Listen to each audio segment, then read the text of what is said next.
will be whatever you want. A knight in shining armor, or a magic spell caster. Roll the dice, hoping for a 20 might get the one. The clash of grids can turn the tide of the battle. The dungeon master has saved the tale for us. Let's start this journey together. Ignite the fire and cast your spell. Trust your swords straight into your foes. We have the strength to overcome all the challenges ahead. Embark on adventures, endless journey beyond reality, into the darkest dungeon that waiting for us. Pushing forward and level up. We finish what we have started. Lots of needs. Hello, welcome to something we're doing called Mid-Morning Traffic. Droppa is out in New Zealand getting a train ran on by a bunch of hobbits. And Kiwis. And Kiwis, apparently. Yeah. And was it Kiwis? I thought it was a mango. It's some little plump ass birds with no wings that be looking like Droppa at the bottom part. Oh, okay. Sorry, I don't know the New Zealand thing about birds. That's not my bird guy doesn't do that. I know. He doesn't outsource to different countries, huh? You could probably find a better one. So we're just doing something a little different where we're just kind of talk shop shit, whatever it is, similar to our late night traffic for you Patreon listeners, and for you non-Patreon listeners, this is just kind of how our late night traffics go, but we're doing something for the main feed. Woo! Live. But today it is just me, Psycho, and it's Chappie. It's your boy. And then it is also Kuma. Yeah. It's your other boy. Because It's Chappie, Oso, and Psycho in the third person. Because Droppa Crit is a bitch. Yeah, be bitch. So also Kuma apparently has a question for Chappie. Right off the rip. So like I asked like Psycho this and he didn't want to answer me, right? Oh my The God. other day when we were playing Magic, and he kind of just like looked at me, Ouch. wanted to avoid the question. I'm trying to remember what you and asked then- me because you've been then saying a looked lot of back shit. down, right? So Usually he answers your questions. So my question is this, right? In the song "Same Girl" with R. Kelly and Oh my Usher, God. how old do Okay. you think that girl was? Oh Jesus! Now I remember. Yeah. R. Kelly and Usher. Yeah.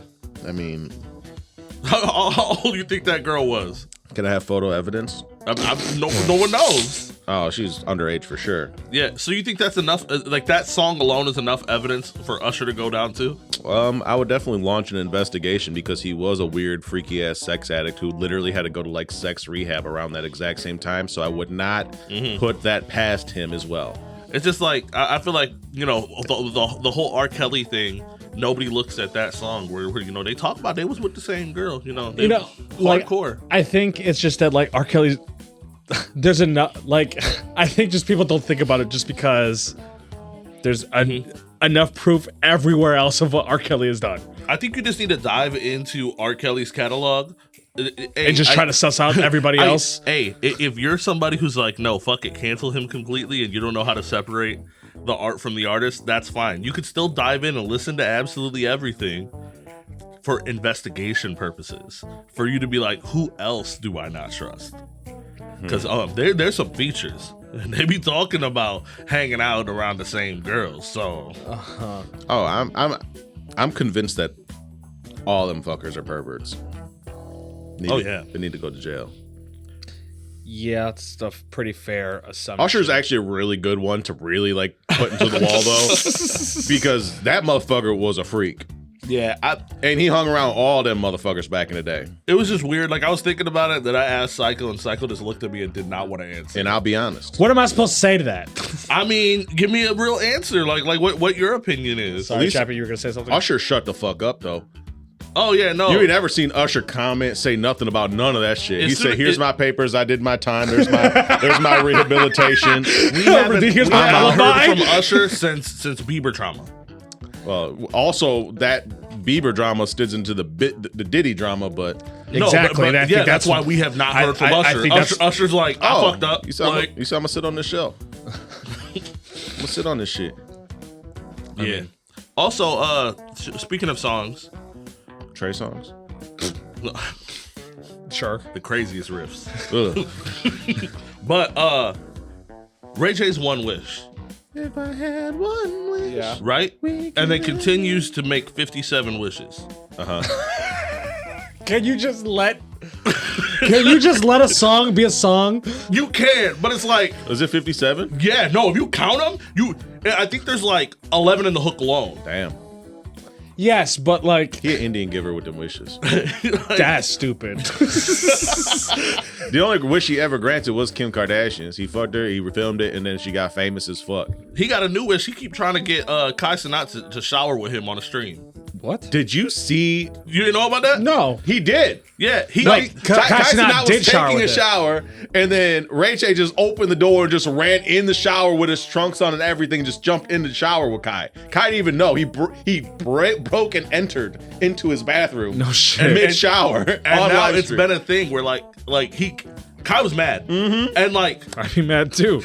Ray J keeps being like, dude, if we set up a stream and we're showering together, we can get so many views and this and that. And Kai's like, dude, why is your weird ass trying to shower with me? Wait, so Kai was streaming while he was showering. He always does. Yeah, because he streams his entire life. Yeah. So he'll like wear shorts and Especially- take a So like shower. my thing is, right, if I'm Kai, I feel like I can't be mad anymore if anybody does something to Like intrude that. in my life Yeah. because I've created that as my life. I created that, Sure. you know. Yeah. But like the initial shock of it, like if I were to run into your bathroom Yes, and but start showering with yes, you but I the don't first stream. time. But I don't stream Yeah, for my but even entire if you life. did. So my entire life, I'm dedicating as entertainment. Yeah. If You know have- what I'm saying? Yeah, but Yeah. if you have everything set up to where like you're looking at pecs up, right? Right. And some other dude busts in and like, hey, I want to hop in this shower with you, son. Like, Right. No, I get it. He's choosing for his life to be entertainment from start to finish. Yeah. True. No, but he's like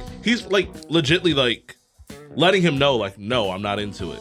And Ray J keeps bringing it up. And then as a buffer, he was like, if it makes you feel more comfortable, we can invite Drewski. And Kai's like, That'd be so fucking. I don't want to shower with you. Why do I need another man to pull up so we can shower all three of us? Why Like, am I shower with Drewski thick ass? I also like, and I'm sure he was genuine, but it's hard now with someone like that. It's hard to tell what reaction is real or not. What isn't actually a Yeah. setup. You know what I mean? Especially since they're so good at it. because like, so of the fact far that into he's it doing it. How long has he been streaming his life? for at least a couple years. A couple years at this point? I think at this point, he started in 2014. But like, Blew I up- mean, like almost 2019 blew up completely. like how often? Like at this point, the only time he's not streaming, usually is when he's sleeping. And even he No. streams that shit. He streams. So right now, But not all the time. I don't not all think. the Not all time. the Yeah, time, But right now, he's doing something called a Mafia-thon. And every like it's just a 24-hour stream. Like Yeah, I know he like yeah. some of those, but I'm just saying like on average, 18 hours of his life is being streamed. Yes. Yeah. You know what I mean? But since that incident, now his streaming is a little bit different. Now he has other people in the house, so that he could leave the camera Sure. and other people can entertain until he gets back. Right. Because having the camera with him at all times is kind of sus. It's now. crazy. Yeah. It's kind of sus now because Ray J's just doing sus shit. So like, So I don't know. And Ray J's is significantly older than him. yeah, and Yeah, I mean, Ray J's Kai's in like what? early 20s. Ray J's This is got to like be 40s, 40. right? Early 40s at this point. Something like that. Well, no, because he was what in his late 20s. He's 44, bro. Oh, okay. If you're pulling, that's weird as fuck. yeah, it's pretty weird. Kai Cenat, what, and you know, 22, like I said, 23? you gave him one wish, he took 57. You give him an inch, he takes a football field. Yeah. Well, he got inches. It is We know weird. that motherfucker got inches, dog. Okay. I seen that shit. We don't need to be talking Hey, about. he got about inches make Kanye the, baby make mama the like devil that. cry. It for real. is weird once again, but I'll also say that I think like It's so weird. age gaps when it comes to celebrities are Well, a very no shit.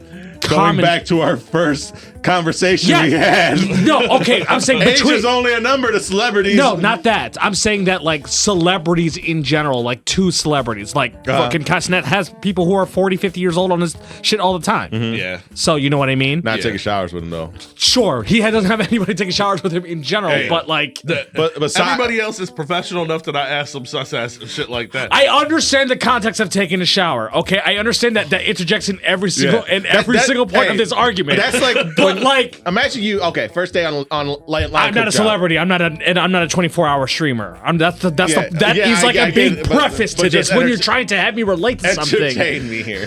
Okay, We're in the kitchen industry. sure.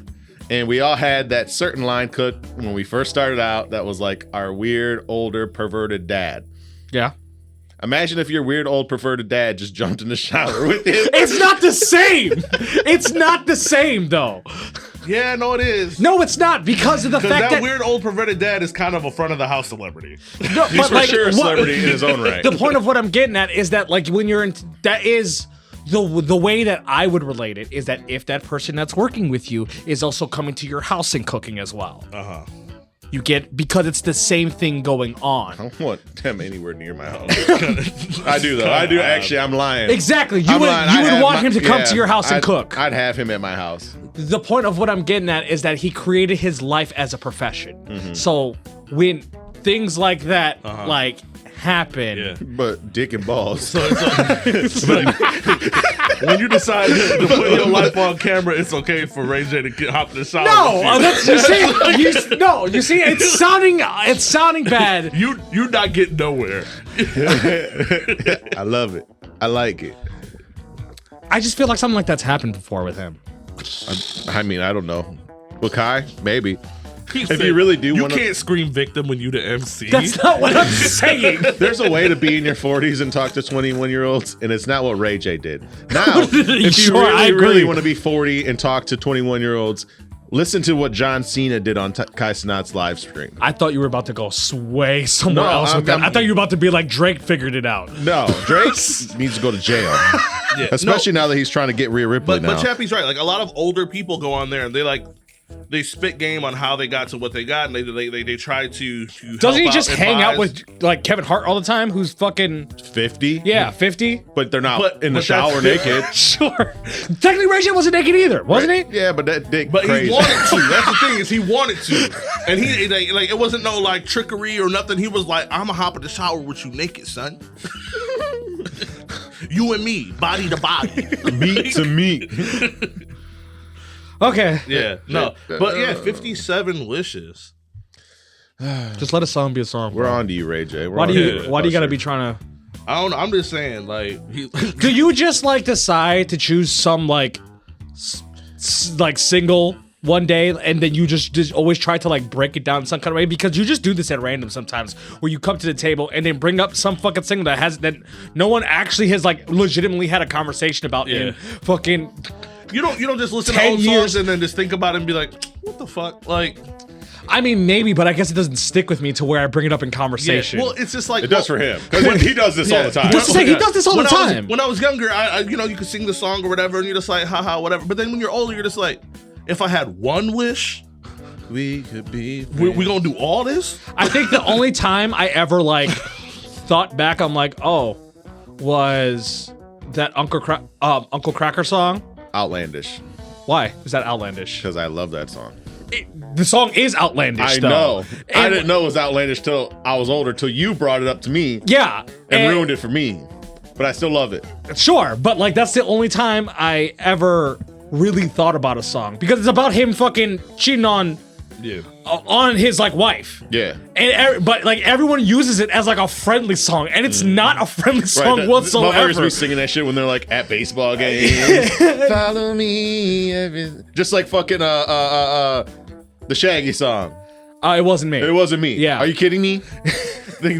And I busted on the counter. They were just teaching gaslighting. It was, Yes, that's all absolutely. They it were was. doing that too. They did a good job because I think that No, stuck with I me. think it started with like Flowrider songs where it's just like no, it didn't. No. No, Rider came later with No. I'm talking about for me, right? I think it's like with Flowrider songs and It's like a culture thing? thinking back to it and being like, damn, like Every one of those songs is about fucking. You know what I but think? they did a great way of making it radio friendly. Because you don't cuss. Yeah. Yeah. They do a great, they're absolutely great at making radio friendly. And then you think back and like, damn, that shit was dirty as fuck. And then you start to think about other songs and then you start criticizing like random shit and stuff like that. Like, I will say the other one song that made me like, I didn't realize it at first, and I'm just like, oh, this bitch talking about getting fucked. Is it Demi Lovato Side to Side? Is that Demi Lovato? Hell yeah. Is that Demi Lovato? probably. I always like, and I know everyone scrutinizes me when I say this, I always like mix up Demi Lovato, Ariana Grande, and Selena Gomez. I always can see combine Demi and Selena. I always combine the three when it comes to their music and or like where they're at and everything like that. Excuse me next. Can't be fucking with Ariana like that. Yeah. I don't know how you mix Ariana Grande in there, but The other two I get. Like when it comes to their music, It is Ariana Grande and Nicki Minaj though, which is side to side. Is that Side to Side? That Okay. is side to side. And Nicki Minaj is on that bitch, so it's okay. But like, Fucking. like I knew it was, but I didn't realize really like the song was just like, oh, this dude fucked me so hard that I can't walk. Yeah. Pete Davidson Chronicles. Pete Davidson Chronicles. shout out Pete Davis. Yeah. Man, we got to quit talking about celebrities with big ass dicks. Serge Ibaka. Does he count as a celebrity He was anymore? for a while. I guess Ray J doesn't really count as a celebrity. He's definitely not a celebrity for Either. real. Yeah, that's just Brandy brother. Yeah, that is just Brandy brother for real. No, I think Ray J was such a pop icon that he's always going to be considered a celebrity. I mean, and isn't like the whole love and hip hop scene and stuff like that is popular because of Ray J and stuff like yeah. that. I mean, like, I guess I don't know if any of that exists anymore, but I guess like what that causes conversation is like what defines when you are considered a celebrity and when you aren't anymore. You know what I mean? yeah.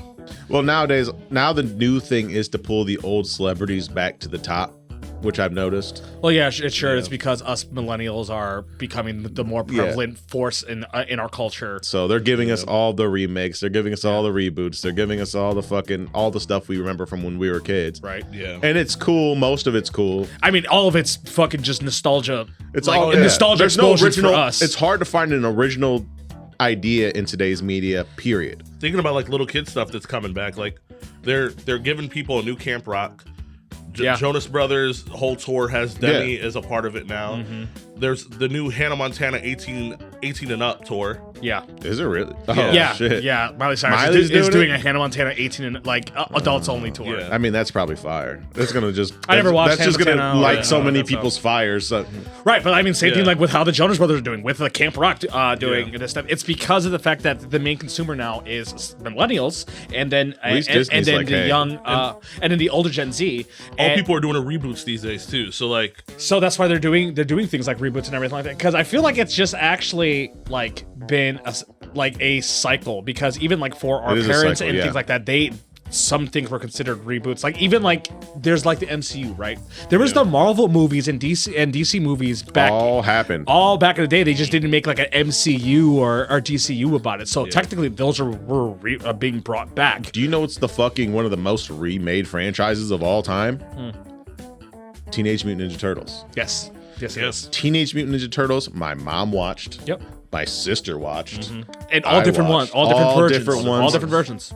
speaking of it though, they Your just, kids watch. They just released the info on it. They're pushing towards TMNT for the new Magic set. Oh, really? Yeah.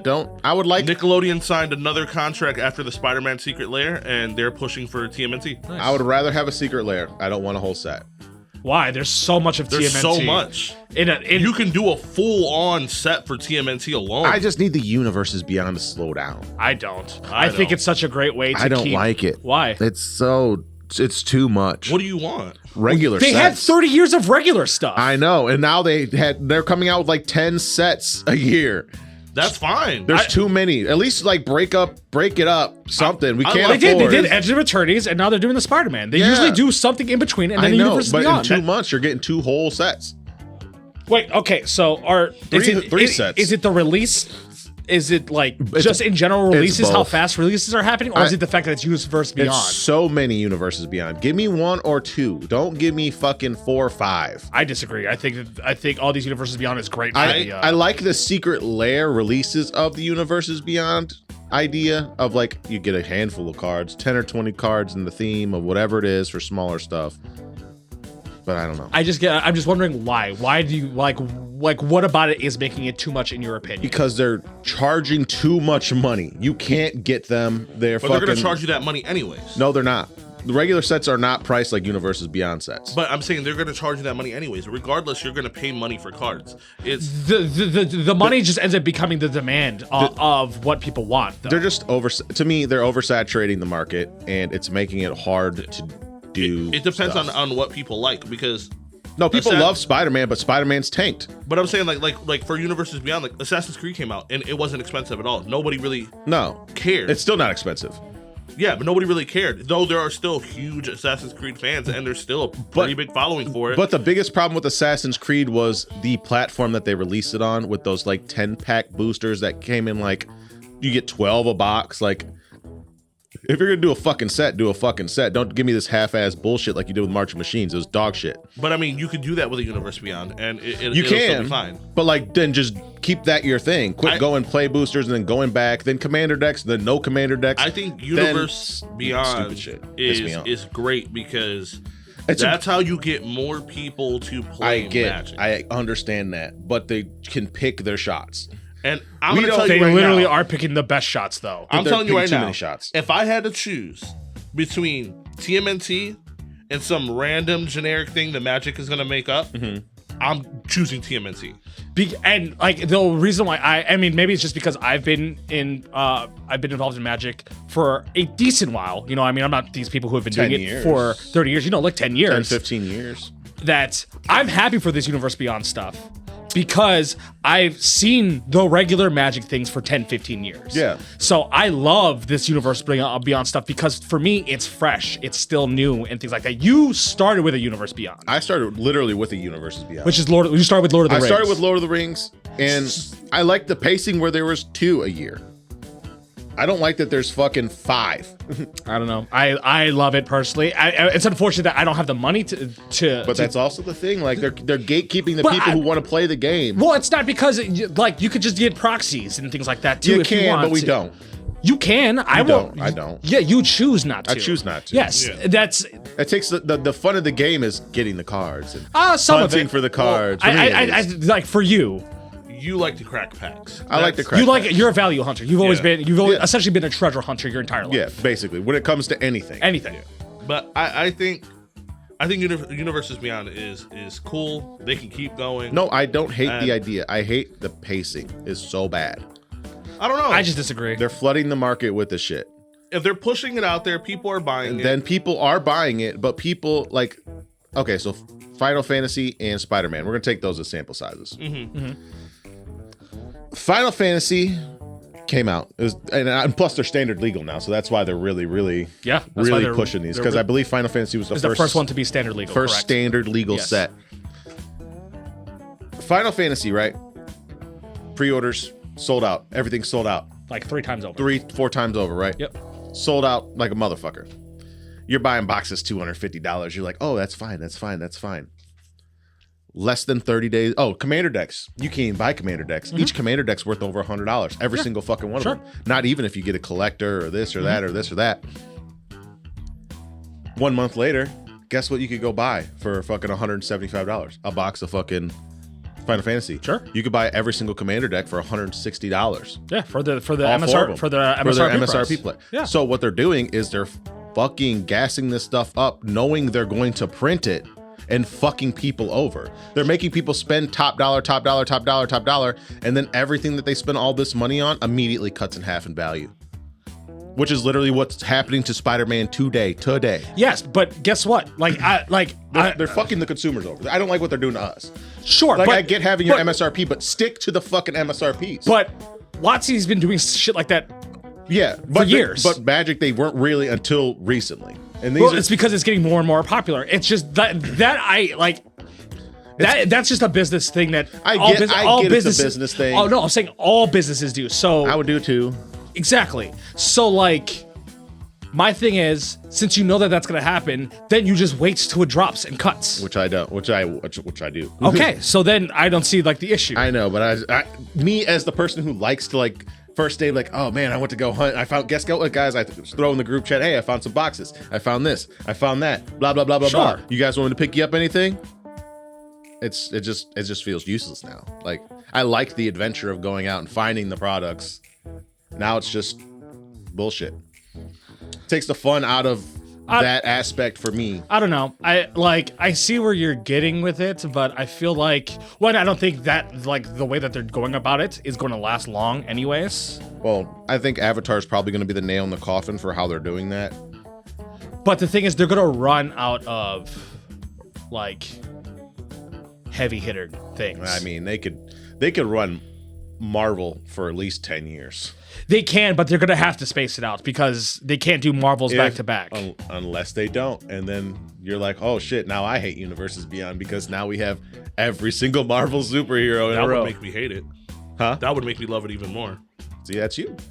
Like, I don't think that would make me hate it, but I'm talking about when it comes to the value of them trying to sell. Like, if they try to do like a Spider-Man set, then they try to do a Hulk set. If they try to do like a separate set, They're going to. I don't think they're going to do per hero. Spider-Man is one of the largest. They're doing Spider-Man.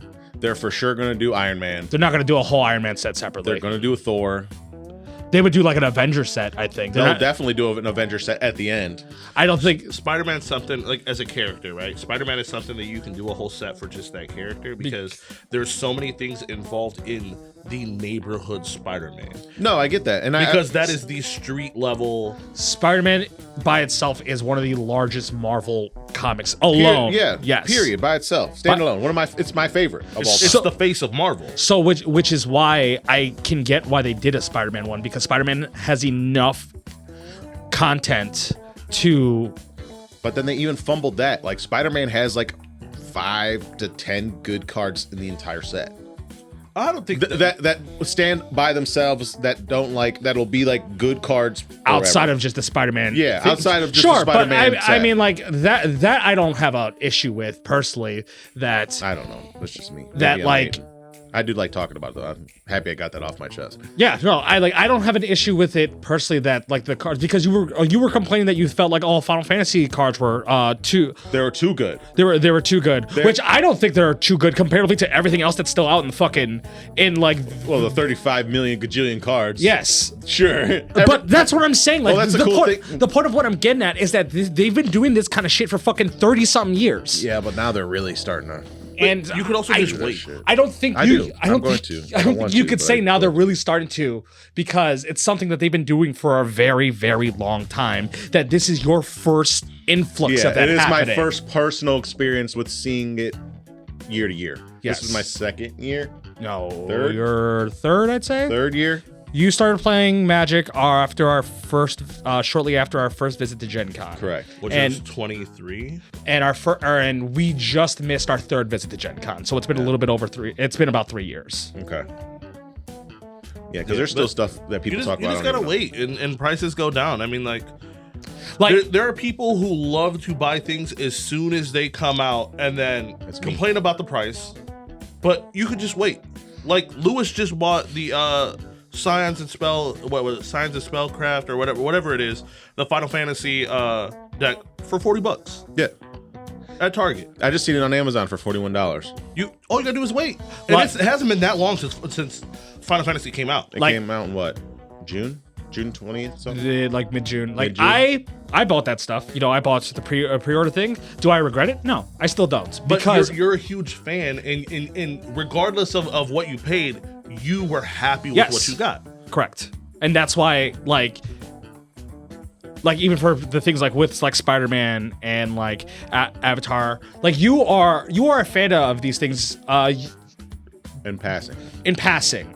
the people who put that kind of money in, who Oh, like if another Lord of the Rings set were to come out, you're gonna do it regardless. I'm buying it all. Exactly. Like the only like you might just doing it. You might do it for Avatar. I don't know. I want to do it for Yes. Avatar, but like this Spider-Man and Final Fantasy back-to-back shit's got me like, But it's just that's why, like, even though I know I spent extra on the play boosters, because I still bought all the commander decks at the joint MSRP price because I just got lucky for with it through Amazon.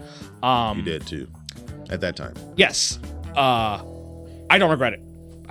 When I even bought the play boosters, I bought them all technically for like $180, and then it was an extra like $20 for shipping because I was getting it from a Actual thing. from an actual LGS. Yeah, I usually just look at the deck list, and if there's something that I really, really want, or if a lot of the cards I like, then I might go for it. But if there's something I really, really want, I'll probably just go for just the individual card. Yeah.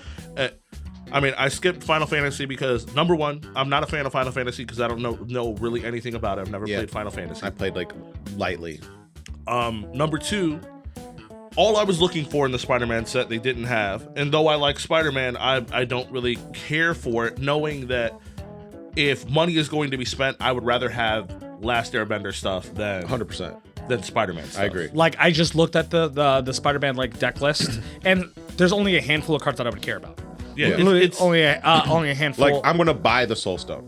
Yeah, That's the only card I would I'd actually buy the want. Soul Stone Just because I know like every Marvel set they're going to have an Infinity which Stone. based which card, one I'm hoping for. which is ultimately going to end up conglomerating to some gigantic Yeah, artifact sure. machine. some Which I think that's kind It'll of be which sick. I It'll be think that's sick. fucking that, sick. That idea alone is sick. Yes. But what it's going to take to get there. Sure, but like it's what it took for the MCU to get to fucking Endgame kind of thing. You know what I mean? That was a 10-year fucking process. I believe that something like that is a teaser to just be like, we're giving you a Marvel set. You just have to hold No, on. we're for sure getting every Marvel set. But it's even so hard to get a Marvel set because how are you going to please everybody? You're not. Like, they're not going to be able to release everything you want. No. If you're a Marvel fan, you're going to get cinematic universe stuff. You're going to get cinematic universe stuff. You're not going to get like your nitty gritty like favorite hero that hasn't hit the screen yet. You're probably not getting. Yeah, and my other big thing with Spider-Man, it's just been Spider-Man though. No commander decks.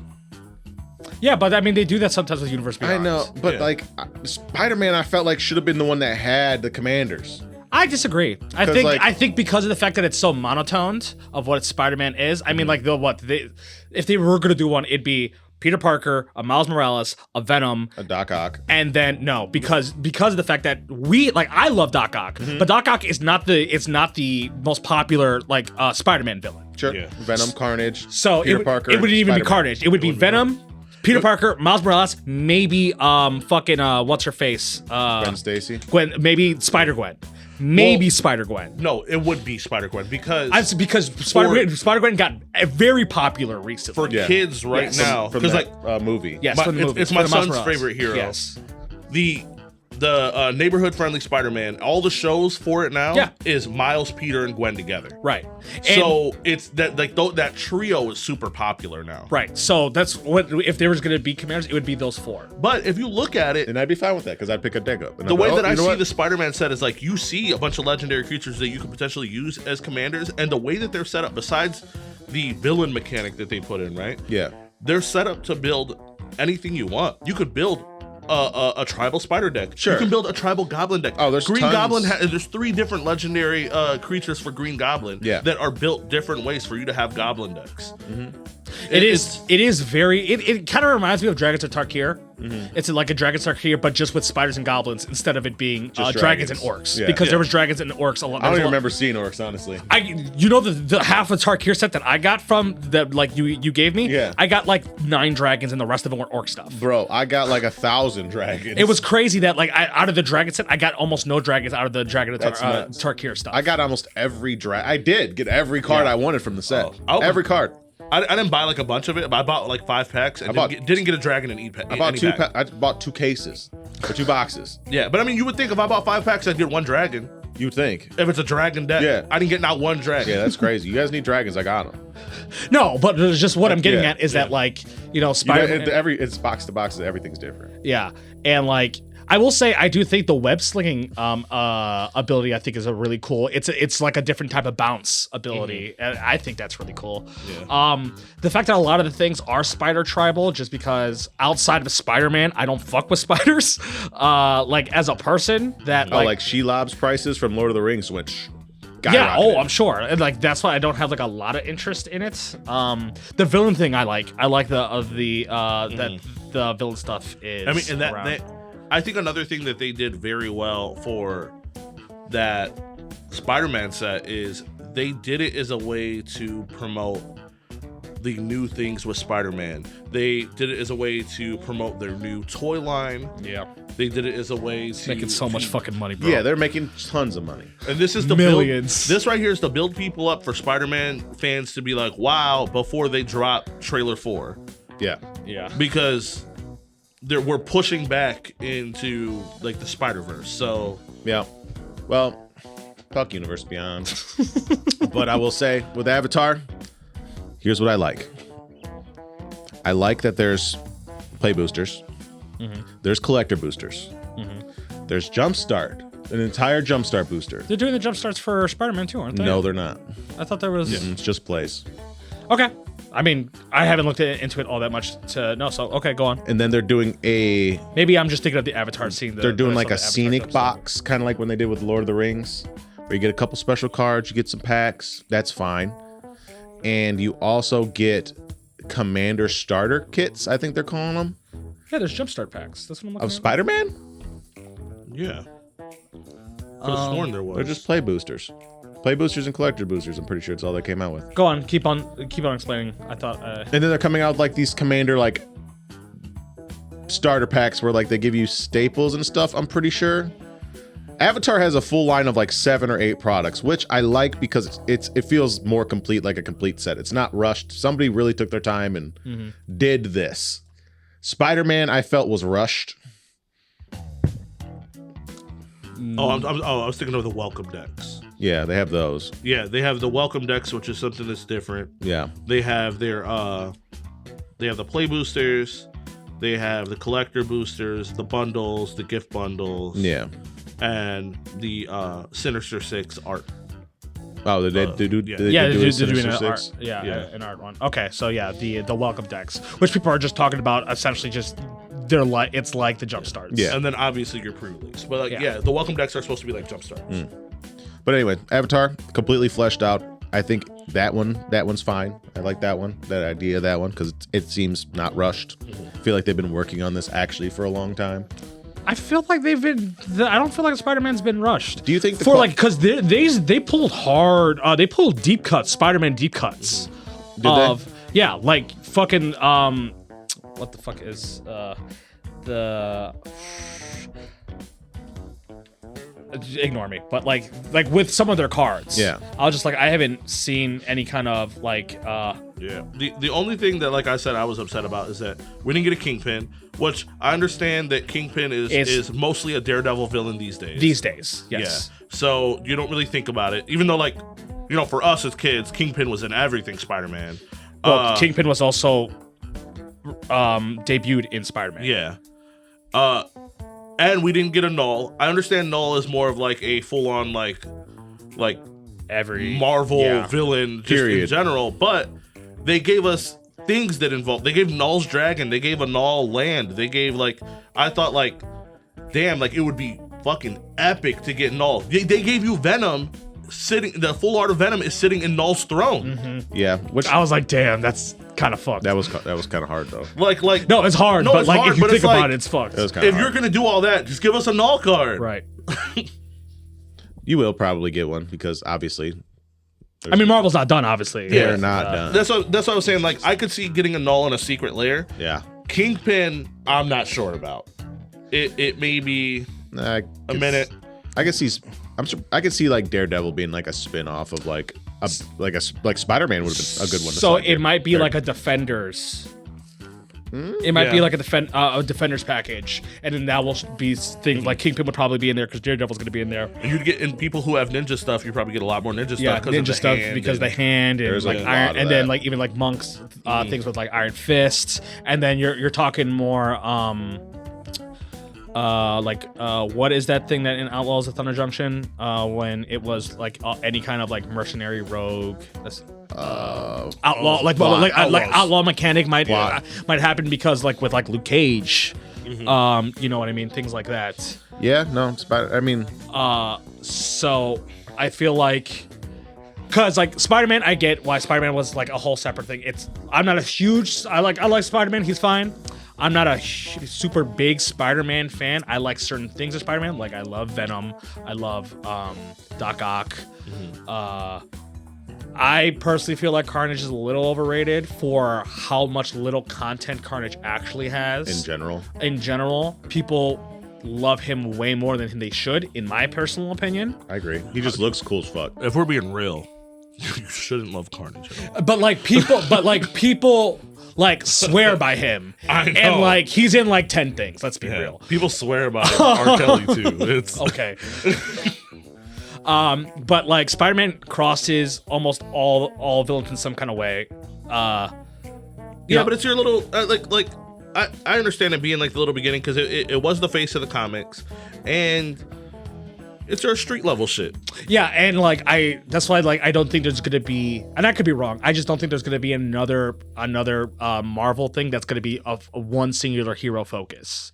Like I said, it might be like an Avengers thing, then Defenders thing, then fucking the X-Men, and then Fantastic Four kind of thing. You know what I mean? Yeah, even though Fantastic Four can be considered as a singular. The only other Marvel hero that would deserve their own set, which I still don't see them doing because we already got the secret layers, would be Iron Man.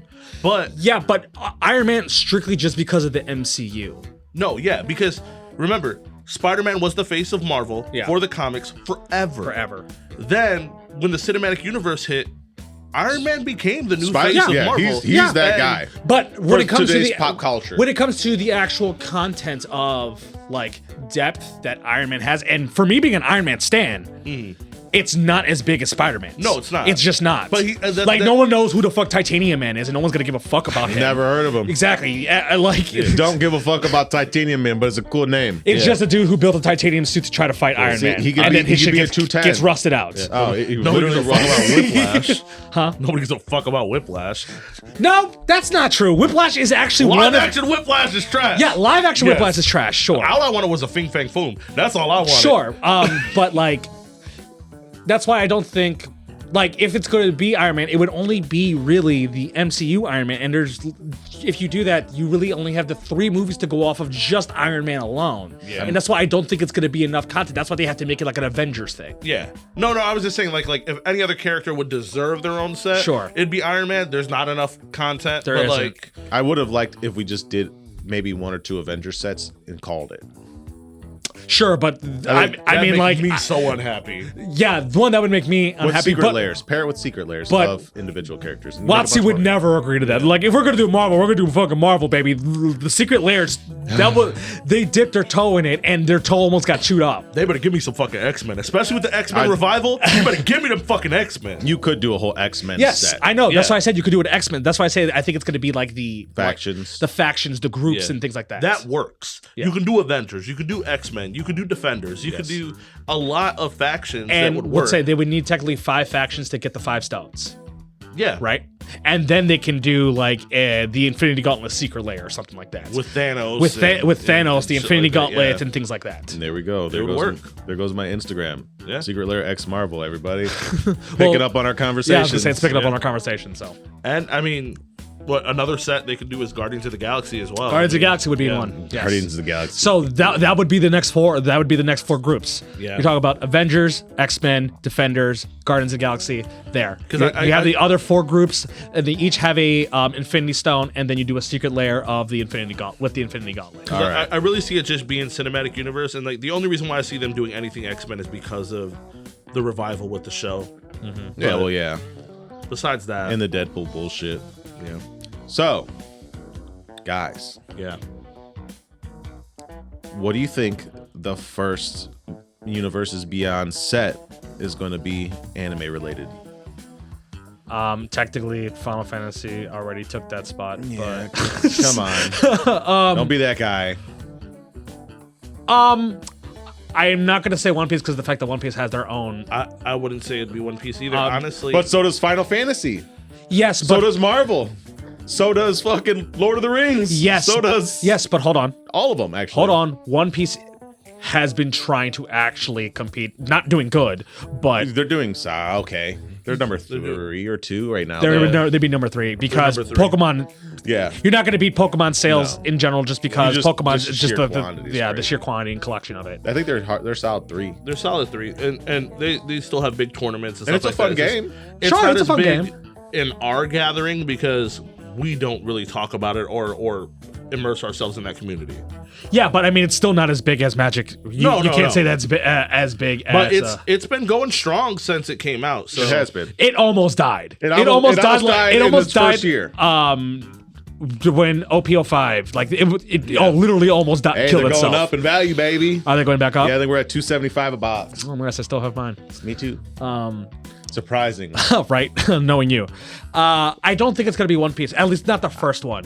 Yeah. I think the first one, Dragon Ball Z. You think Dragon Ball Z? I think- I think Dragon Ball Z is too OP of a world to start off with. no, but you know why? Because But I'll have it. I'll have that. exactly, and you know why? Like how I was saying, like the main consumers of today are like millennials and like older Gen Z, and Dragon Ball Z was all of our real entries. Yeah. You know what I mean? It's that, then the younger generation, you know, it's like One Piece, Naruto, Bleach kind of things. You know what I mean? And that's why there's more than enough Dragon Ball Z content to Plenty. create Yeah. a entire Good fleshed out set. good fleshed out sets With cool mechanics too. without even, and they're going to obviously, but they could make every card be a different character. You wouldn't actually even need 6 different Gokus just because of how many characters are in Dragon Ball Z. I don't know. For some reason, I feel like Dragon Ball Z is so popular that it makes sense, but I feel like it would be Naruto. You think Naruto?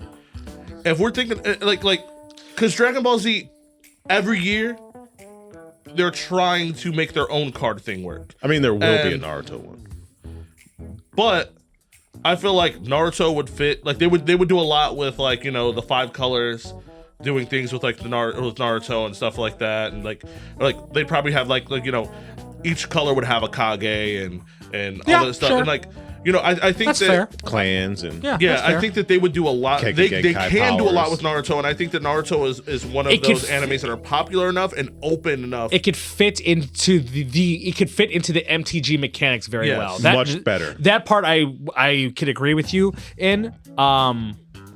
So I wouldn't, with that argument, I wouldn't be surprised if Naruto was. I still feel like if they're gonna try to do anyone, it's gonna be Dragon Ball Z first. Plus, if you talk to like a Naruto stan, they will tell you that Naruto's better than DBZ. Sure, So, but if you ask any like anime stan of what that is, you talk to a Bleach stan, if you talk to a One Piece stan, you know what I mean, they're gonna say that. I guess it depends on better. generations, right? Because I feel there are a lot of people that are like in their 20s right now that think that Naruto is the greatest thing ever and won't even give DBZ a chance. So this is my thing. I think They're well, You sure. guys hear that? You're stupid. I think you have that perspective because for someone who has been a huge One Piece fan being your favorite, you have gone against a lot of Naruto stance because Naruto, One Piece, and Bleach were all head to head with each other, and then Bleach falls off, and then it was just Naruto and One Piece. So you feel a certain type of way when someone likes Naruto.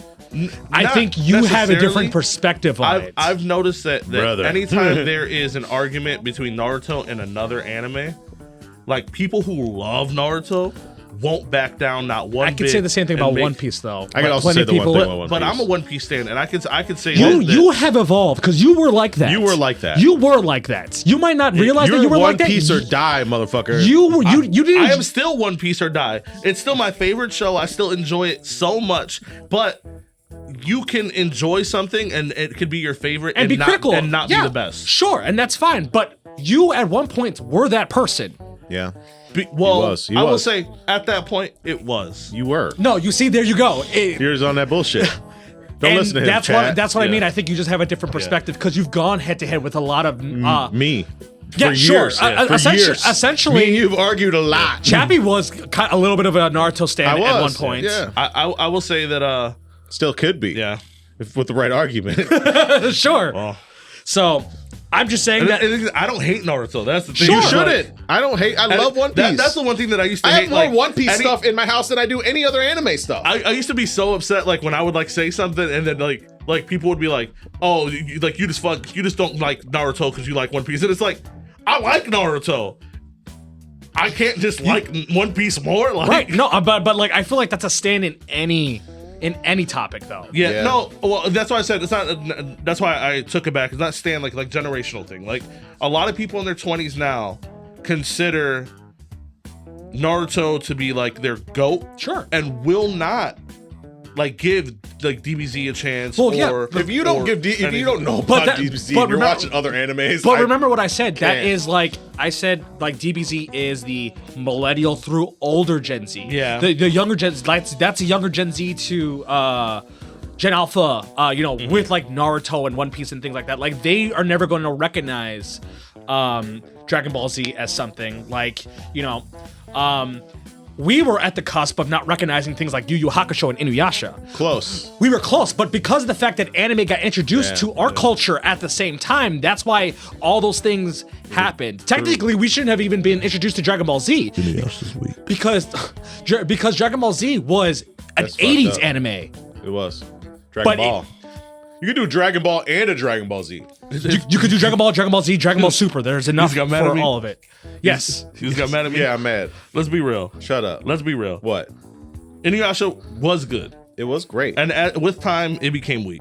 Well, yeah. So did Dragon Ball Z, I don't think so. the original Dragon Ball Z. Because after Frieza. I'll say the same thing. Another thing I love, Blue Exorcist was very strong.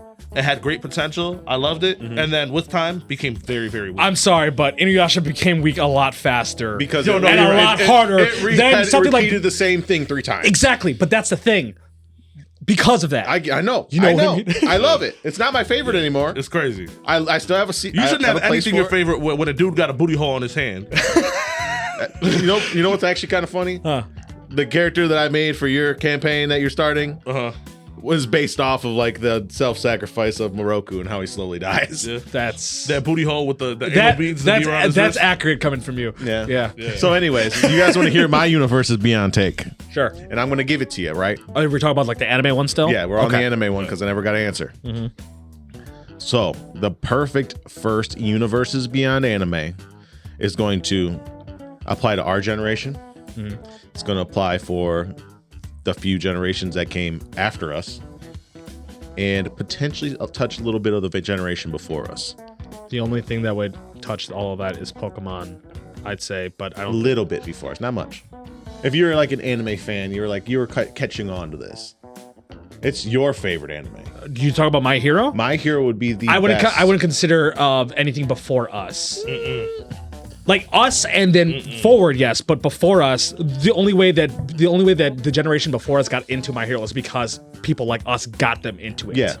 Sure. And while getting into it, like the older generations that got into it is just because they're comic heads. Right, and that's the reason why Exactly. I got it, and I can And there's a lot of those. I can sympathize with that thought process because of the fact that Marvel's being introduced in it, so comic heads are going to be into the magic It's going world. to be perfect. So it would be if perfect. that happens, that like how I said to Osakuma, like how Osakuma made a good point that the ninjas can relate to the 5 different things. I mean, technically, any kind of quirk, you have infinite flexibility with magic. You could just call Sure. it quirk and then insert description here. and even like how that world works with there being different categorized quirks can also work similar Yeah. into when it comes to like the rescue quirk, the business quirk, the hero quirk, all that stuff. Twice would be the greatest token fucking Yeah. commander So, of all time. I Aizawa could be a counter spell. yeah, So like, I can definitely see You're that running as well. Demir, Aizawa's. I don't think either of our 3 choices would be out of. No, they're all Yeah. very strong contenders. I think My Hero would be the best. It would probably be the easiest transition to Period. for the oncoming fans that are Yeah, coming to it. because they're but they would still have to active. do it fairly soon. Yeah. Naruto's been dead. Fucking Dragon Ball Z been dead.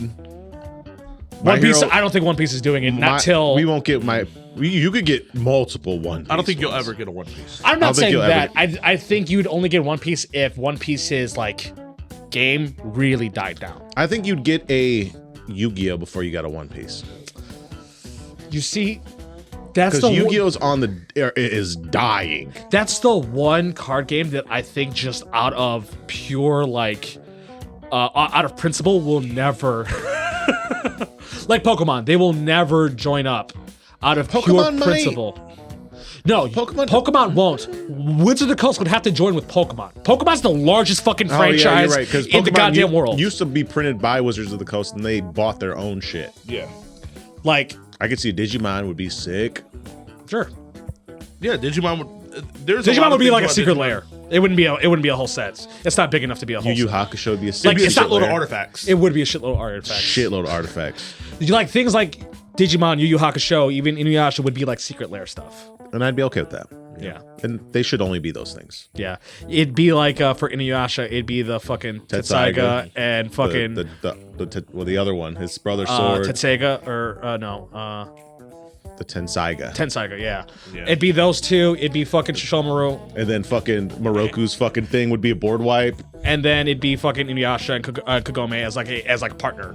Yeah. That'd be cool. Or you could partner commander the whole party pretty much. It would be Inuyasha Kagome. There's no way it wouldn't be. It'd be like, there's like the partner things for it. Everyone's gonna come over to Shomaru Carb.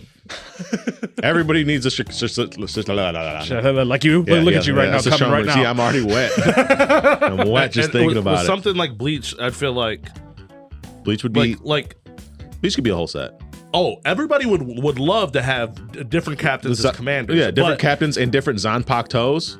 Are you kidding me? My whole thing is with that is that It'd be also a really heavy artifact. It would be a heavy samurai artifact. Yeah. Kamigawa-ish. Yes. I would want a commander deck for every captain. We wouldn't get that, but I would want I would be, that. you know what? Right. I'd Well, be- not a commander deck, no, but they'd be every should captain be a would- legendary creature. would be a legendary creature. I would yeah. be okay if they took Bleach and just made it every captain a commander deck, and that's like, here you go. This is what They're you not get. going to come up with 13 They're commander not going decks. to. They're not That'd be going to. sick. They're not going to do that because I would first say of all, that- you can't do that and then not put Ichigo. You at least need to have 14. If we got 4 commander decks, and I could be wrong, you could tell me if I'm wrong. Or dual I commanders. feel like if we got 4 commander decks, the ones that we would get it would is be the captains, Ichigo's team, the Arankar, and then fucking Oh, you mean as whole commander yeah, decks? as whole commanders.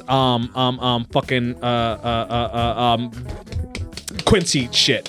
Fucking from the Uryu, no. Yes, yes. Uryu. Quincy's. Quincy's. I was just thinking it's just characters. Yeah. Well, but that's what the themes would be. Yeah, no, the themes would be like that. You're getting But Ichigo. If they wanted to do, because obviously Ichigo would have his own commander deck For sure. and there would be Kapachi. plays with. No, I mean Kenpachi might be the. Sorry, go on. Let's also yeah, talk with first. Ichigo's, there would have like some weird. I could see them instead of doing a Quincy deck for its own, I could see them having some type of play where like Ichigo has his team. Like there's an Uryu in there, there's an Orihime in there. It would be stuff like that. Uryu, like Chad. Orihime, Chad, Yeah. Rukia, even probably Renji. Even forgot probably about- Renji. It's oh, like yeah, I a forgot. build up for like Cone. an Ichigo deck. Oh, you know what? I could see them giving us a Yamamoto deck. He would be. It would just be a captain, and Yamamoto would be the The captain, the deck. commander, like the main commander for Yeah. it. And then it would be all of them within there. Except it could also be that it's Aizen as the other deck. Aizen's Aizen's for sure getting his own Aizen, deck. Gin, and Tenzin. Yeah. as like the the Grimjow would third. be a They could just do fantastic 2. They commander, could just too. do an Ichigo and an Aizen deck. Yeah, they'd probably do a dual starter like how they did like the Sephiroth and I was about to say Cloud. they'd probably do that. Yes, but They'd have 50 Ichigo cards because he has Yeah. 7,000. They wouldn't give you a transformations. Kenpachi deck, I don't think, because No. I Kenpachi would would be need a that. ridiculous commander by himself. But that's okay. yeah, but Kenpachi would be a colorless. I think he would be a colorless. Ooh, yeah. That'd be fun. Or I think that'd be kind of like a cool idea that he would be a colorless, commander. yeah, just creature in general, a colorless creature. and he'd be able to. I feel like Kenpachi would be able to create a token for his lieutenant. Yeah, like for sure. It'd be like a Minsk and Boo kind of Yeah. thing.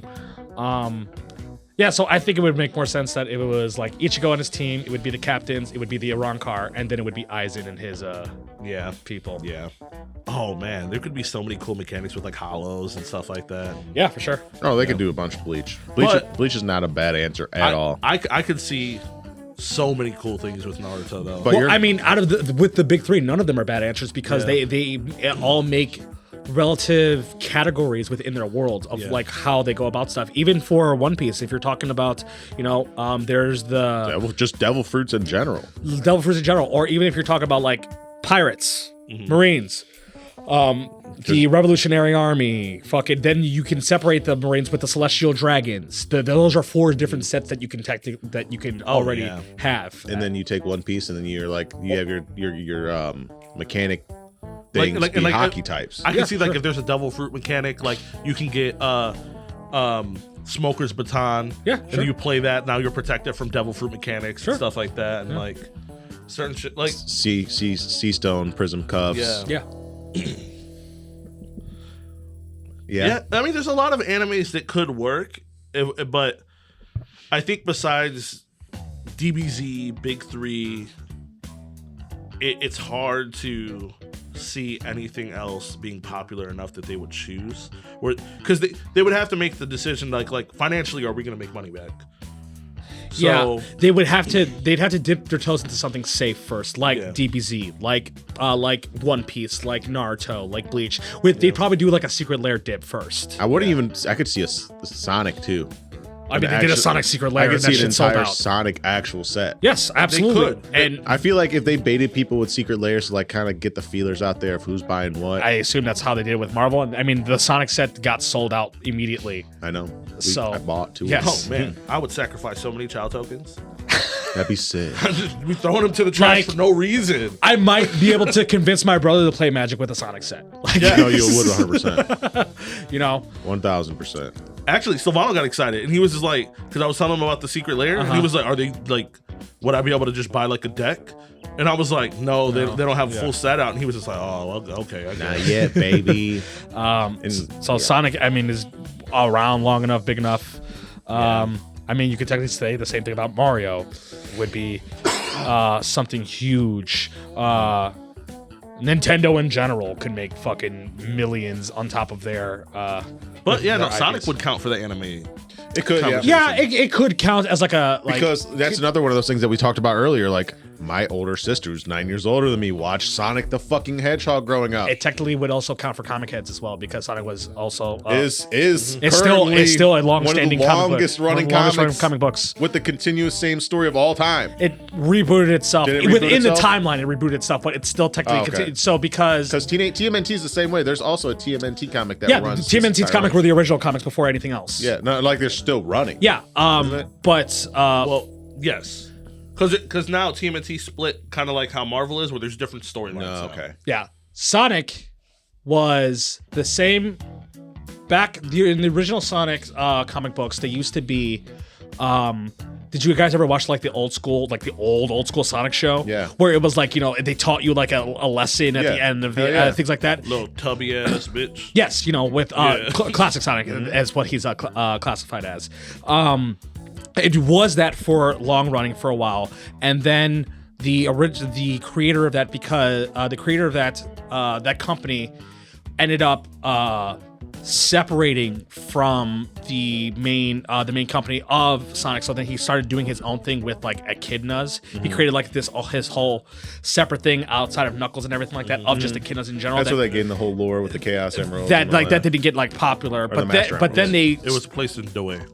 Dewey, yes. But then, so when the main writer changed hands on that, then Sonic started taking an actual like serious storyline turn, like comic books.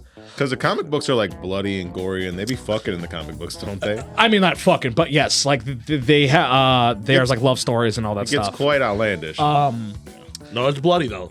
And so then that had been going on for a very long time. And then there was one more, I don't remember the exact specifics of it, but there was like a lawsuit that happened that for the comic books, because I think it might have been the original creator or somebody there was essentially suing them for like the continuity rights of the long-standing comic book was.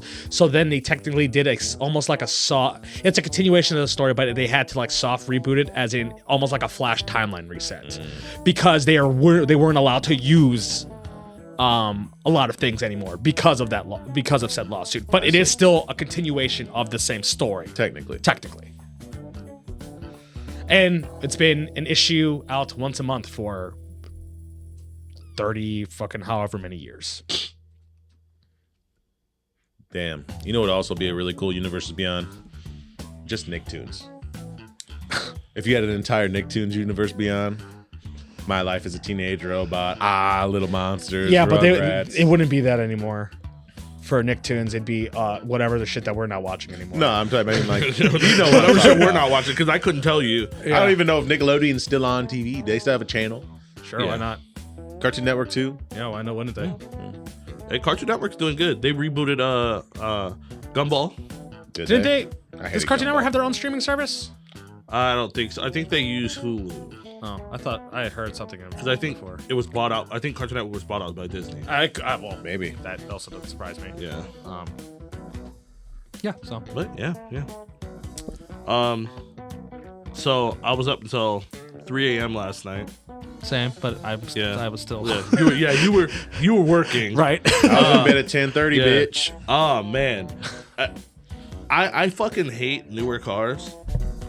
So Me too. I had to go somewhere and help somebody change their tire because they had a flat. Right. At 3:30 in the morning. I was out until 3:30. That's the problem. I went out. I started going that way at midnight. Oh, okay. All right. So it wasn't at 3:30. You were out till 3:30 I was because out of to- this yes, because of the this situation. stupid situation. Gotcha. Okay. It makes me so mad because a lot of newer cars, they instead of having single lug nuts, they have the 2-piece lug nuts. Have you dealt with any of them before? 2-piece. Not personally, no, but like I've seen them on the cars. So a lot of the newer cars, they have 2-piece lug nuts where it's like a lug nut rod where Stud. But Your Volkswagen had that kind of shit. yeah. It had a protector. It had like a separate like cover thing on it. Yeah, it's but- like a separate like kind of like aluminum cover on the front of it. Then it's a long rod that goes in, so you don't just have like regular Bolts. They're bolts. studs. But the problem with that, so like those were made for like showcase racing cars. Sure. It's supposed to keep dirt and grime out. Studs are, yes. But the problem with that is moisture and like road salt gets stuck in there, and then they swell up. And when they swell up, it's impossible to pull off. it's impossible to pull off. Facts. So you have to literally crack these to pull them out. And I don't understand why they fucking put these things on vehicles. It's like if you get a new vehicle, just check and see if you have it before it gets bad, and just go to your local auto shop and they will replace it. So I can say that like the argument is because it's a newer luxury vehicle, you're actually supposed to be rotating these things at a constant time. So that's why it's okay because it's actually on you that you have to pull it out. And then but because that's what they would do for Yeah. race cars and so on and so forth. But with time, like regardless of with time, like it becomes so impossible that it's not worth dealing with. Absolutely, I agree. Especially if like you're going and you're like, now it's something you have to think about. Like if you're going to go help somebody change a flat tire, you need to bring more tools just in case. So it's just bullshit. It made me so mad. I wanted to fucking destroy that car. You ain't got to worry about helping me change no tires. My shit all old. His shit don't got. I'm don't only even got buying old tires. car. Yeah, right. my shit will ride on wagon. No, it's just, if you get a newer car, I would say just check and like if you have it, go to your local auto shop, replace them. You're gonna be better off Grease because them you're not up. gonna have those issues. You're gonna be able to take those bolts off, change your tire if you need to. I love that for you. Also, just tip in general, buying a new car is almost never worth it.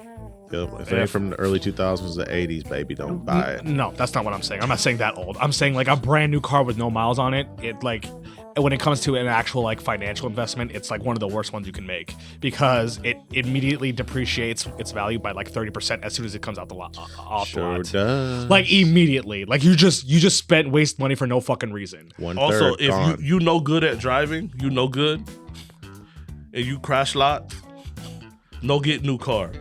Well, Get old car. Where old car take small scratch, new car collapse. So I will say though, because I've driven a lot of brand new cars with the driving job I did. Dude, do that. It's almost impossible to crash them. There's so many different sensors yeah. and things to stop you from fucking up. If you crash that car, if you crash a new car, it's got to be damn near intentional. But you know how many people turn that shit off? You know how many people open their hood and pop those little wires so that their seatbelt don't beep and that those sensors are not on because they annoy them? Lally. He's the fucking worst. Like you're a dumbass for doing it. Hey, but he's such a cocksucker. He'll buckle his seatbelt and then sit on top of it. Dude, like I worked with a lot of Olds do that too. like I worked with a lot of like there was this one guy at my driving job who was Mid-50s. yeah, you know, like Caucasian. older, you know, things like that, and then he just click it and then sit on top. I'm just like, what the fuck are you doing? I can't be having all that damn beeping out there, boy. No, I'm talking about. How that. about you just put the seatbelt on? No, that's too restrictive. It's like You gotta tell me. I seen it. My grandpa was that. He had the Celica where you like close the door and that motherfucker would automatically buckle you in. I thought that was the hardest shit when I was a kid. He had an 88 Toyota Celica. That bitch probably still on the road. He ain't. He under the ground. He dead as fuck. you're an idiot. So I wanted to actually bring up to you two because I know you both are big Dragon Age fans. Yeah, So Veilguard came out for Game Pass. I seen. I almost downloaded it. yeah, I downloaded it. I decided to give it a try just because. And I'm like 25 hours in, right? Oh, you played. Okay, so you played it. Yes. Yeah, I'm like, let me just get an actual opinion on this just in case because I just did the intro. I've nothinged it. because of I had plenty of hesitations and pretty much everything I thought the game was going to be is pretty much it. Like, Are you gonna beat it? yes, I'm going to beat it strictly because I've been requested to beat it by my cousin Okay. who has beat it? who has beaten it, but I would have stopped 8 hours in. Like maybe like 12 hours in. It gives you the farm way too early. Like you literally know how you're gonna play for the rest of the game I don't like that. after like the first 8 hours because the depth of the combat is extremely shallow. I've been doing the same exact combo It's just been carrying you through the whole game. through the entire game. I've been using the same like 2 moves through the entire game, and the companions, like I think I realized Dragon Age's problem since 2 and up is that they stopped focusing on the party. It's always just about the main character, and then the other people are there to enhance the main character, and that's fine and all. It worked for Well, a little bit. The thing is, like, For one. it kind of works, but like one of the strengths of Dragon Age is that you build the party and you control the party entirely. Yeah, like you could switch to Alistair, do his thing, switch to like Morgan, Baldur's Gate. like Baldur's Gate. Baldur's Gate, like you would think like a fantasy game, because that's how Yeah, fantasy games yeah, work. they should work. They should work. Like the reason why a style like that works with Mass Effect is because it's an action shooting game, and shooting games, like the core aspect of a shooting game. Mass Effect was also like the first of its kind. Sure, but let's say like the core aspect of a shooting game, a shooter in general, has way more replay value of the same thing. When it comes to like covering and shooting, when it comes to an action game, when you're just doing combos, it creates a very like repetitiveness of doing like X X X Y X X X Y X X X Y X X X Y over and over and over again. You feel the repetition of it, other than aiming and shooting, cover, aiming and shooting, cover. Even though it's technically doing the same thing over and over It's a little again. bit more intuitive. Yes. And I think that's something that At least like, more visually stimulating. yeah, and I think that's something that like BioWare, and I also just think that BioWare had a different dream for Dragon Age than the entire fan base, than the consumer did. And I hate that. And like also the fact that BioWare will not get off this fucking little bitch Solus's tip.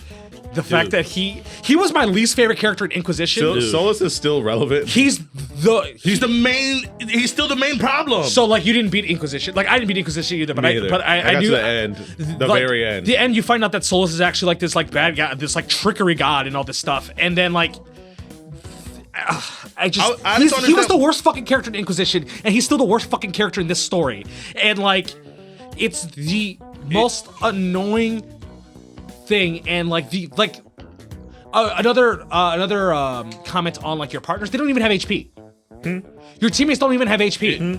Like they're literally just fluffers for for you as a main character. And It's like the Naruto games where you like bring in your NPC kind to of like take damage. they're just kind of or like do assists, something. and it's very disappointing because like They were great characters. they're great characters. That was my favorite thing about Dragon Age is that you could strategize with Yeah. building them different, doing certain things, having and stuff like that. having a fantasy party, And- because for fantasy games it's about the party, not about the singular like main character. And if I remember, I think you have you can get up to a 7-man team. You have three on the side that you could switch in and out and stuff like that. I believe so. But it's just Solus sucks. The fact that they decide to keep him for another game, I don't know why they wait that long to make characters even relevant. For like you get Varric's in the game, you get fucking like, and Varric's okay. Yeah, I mean Varric's in Inquisition, and in Varric's like the Is Alistair still in the game? Varric is the long-lasting character. is the now. long-lasting character. I haven't seen Alistair whatsoever. Alistair died in the Morgan. end credits of the first one. Who fucking knows? Morgan is in the game. Morgan yes. is in the game. Yes, Yeah. but she's Does she- also she's She's a mom, right? She's a crazy witch that's like all powerful. So I mean, Yeah, she became her mom. Oh, she did become her mom. She basically became her mom, and like In the my bitch stole your kid. I was about to say in my playthrough she had a kid.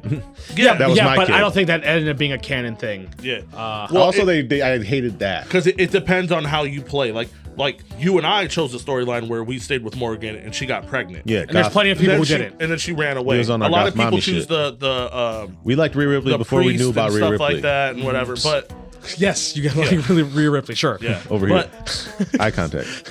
there's Bro to just, bro. Hey, don't be fucking looking away from me.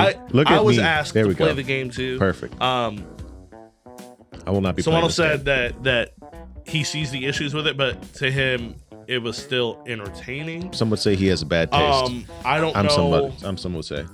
It's just that and I told him before, like I told him that I'm struggling with it, and like he agreed with me that like the game gets boring after a fact. But like Silvano is also somebody that, like for the most part, because he paid for it, you know what I mean. He spent money on it. If he spends money on it, every He's time getting his I've ever money's seen worth. him buy a game, like actually spend the money on it, he gets his money worth. He at least beats the game, and I think it's just because of the fact that like No, he was struggling because like he was getting to a point where like he wanted to play other games and he was forcing himself to play it to finish. And the biggest thing about that game from like watching him play is that, and like you mentioned it, is that you get to a point where there's really no work that you have to put into it. You're just they give you the riding whole through. ass farm in the first 8 to 10 hours, dude. You're riding through.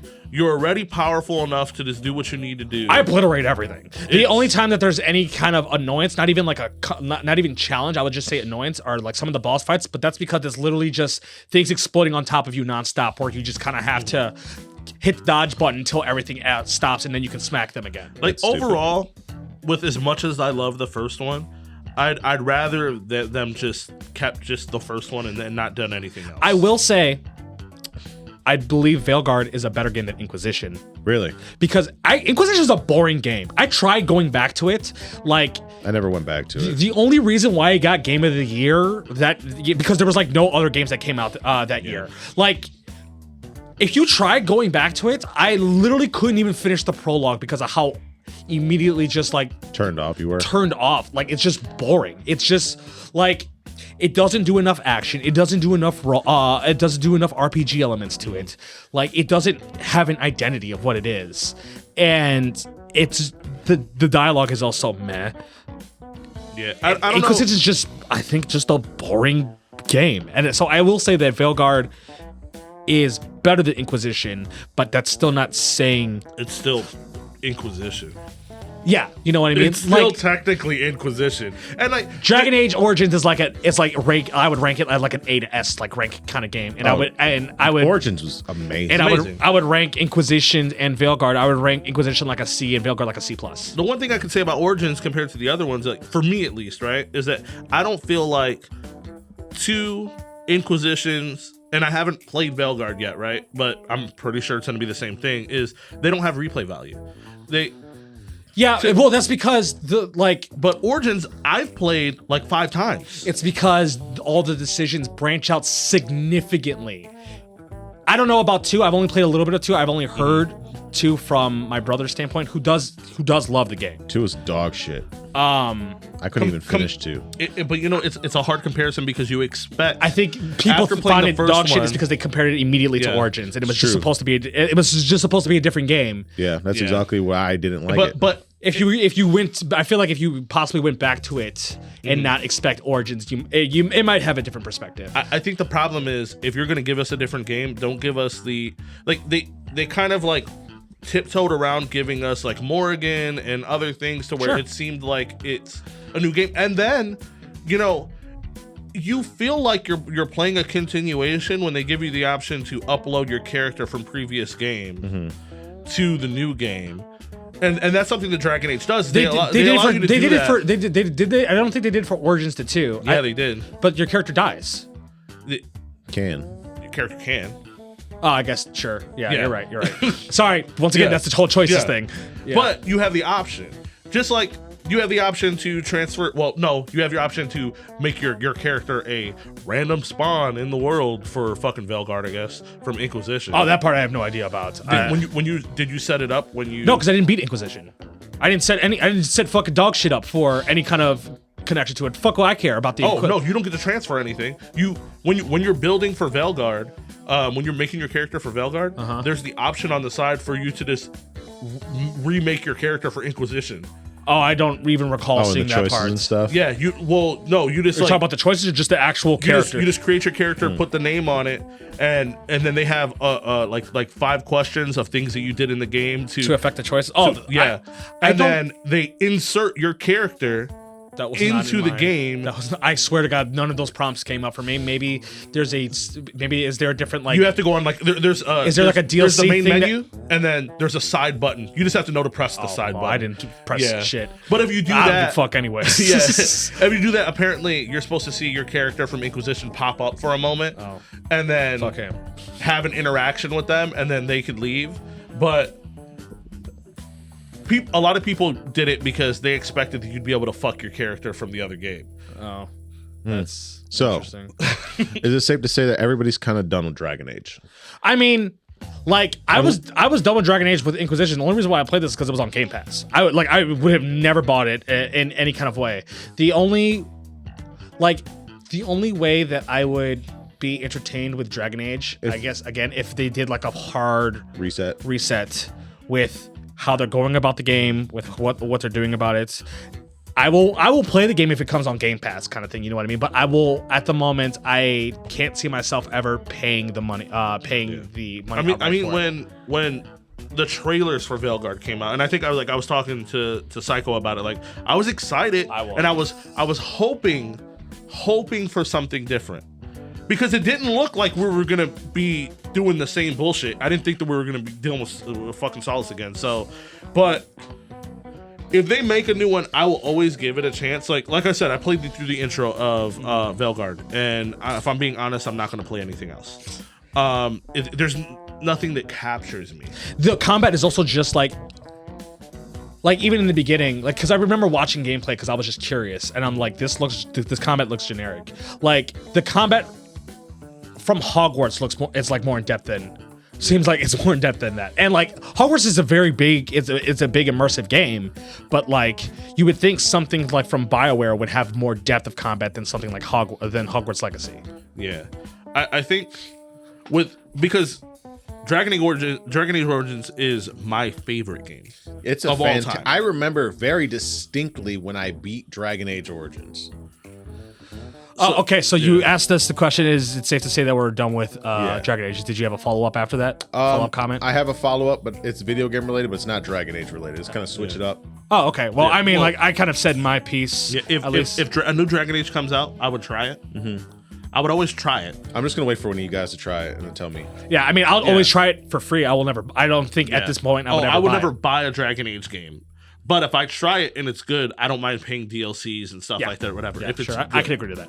But I will always try it in hopes that it'll be good because Dragon Age Origins is my favorite game of all. Fantastic game. I feel the same way about. God tier game. And like, I'm just going to derail just for a second. I feel similar to like Borderlands. That's where I was about to go. Okay, so go ahead and ask your thing for next. So, every one of the people that I talk to loves Borderlands. Everybody's played all the Borderlands games, has a pretty good history of playing Borderlands. We love Borderlands, right? It's safe to say we all like Borderlands. Love hate. I have a love hate relationship with it, but Yeah, I wouldn't say completely love. I have a love hate, and I can explain my love hate. but go on. Borderlands 4 came out last week. Uh-huh. Not one person has talked about it. You know why? No. Well, one, because Borderlands launches are always abysmal. Yeah. Because Randy Pitchford is a piece of shit person, and he literally has no connection to his fan base whatsoever. He literally cusses people out who are like, "Hey, dude, your guys' shit is like choppy as fuck," and he's just like, "Well, you try doing it," kind of thing. Like it's it's the most fucking childish shit ever. I can defend him this one time. He gets one excuse for Borderlands 4. One. Okay, you're gonna have to give me. Okay, what's this excuse? So, apparently there was a Borderlands superfan. You're talking about the kid that was gonna die. He so was terminally ill, Sure. and he rushed the game to come out. No, he didn't rush the game to come out. He gave him a game before he died. Oh, did he Yes. give him? I don't think the kid's still alive. Did he die? He let the kid play the game before it was okay. released. Yeah. Yes. He didn't rush the game for it to come out. All right, then I heard miscued information. And you know what he like when And I think he put the kid in the game. possibly. You know when Nintendo threw out their new Nintendo Switch 2 prices for $80 and things like that? Then Oh, I forgot about that shit. Randy Pitchford said that like, oh, you know, like Borderlands 4 is gonna most likely be at something like an $80 some dollar game. And then there was people saying like people were being like, you know, you shouldn't be following this because it's a bad marketing idea. And his initial response was like, if you're a fan of the game, you'll pay the price. It's true. That is true. It's true though. Like that's not the response you have. though. Yeah, it's true. It's not, but I'm gonna be honest. The $10 it's true, difference though. isn't gonna stop me. If Todd Howard was like, "Hey, Chappie, new Elder Scrolls about to be $500," But- I'm sucking dick for the Sure, $5. but like The 500. I'm getting the 500. You are someone who is a diehard fan, so Yeah, on and so forth. But he's just saying like if you don't pay the price, then like you don't deserve to play the game. Yeah. Like that's like he is so out of touch with fucking literally everything, and I hate that people just kind of let him slide afterwards. Well, you feel that when you play the game too. So like, And it's the most entertaining piece of garbage that they're like I've played every Borderlands. Have we played 4 yet? I enjoy No. Borderlands. I'm going to get 4. Okay, so nobody's played it yet. so I can't justify playing 4 until I've beaten Wonderlands, Tiny Tina Wonderlands. I thought you liked that game. The thing is, I like Borderlands for the first 10-15 hours. I thought you liked Tiny Tina's because it was different.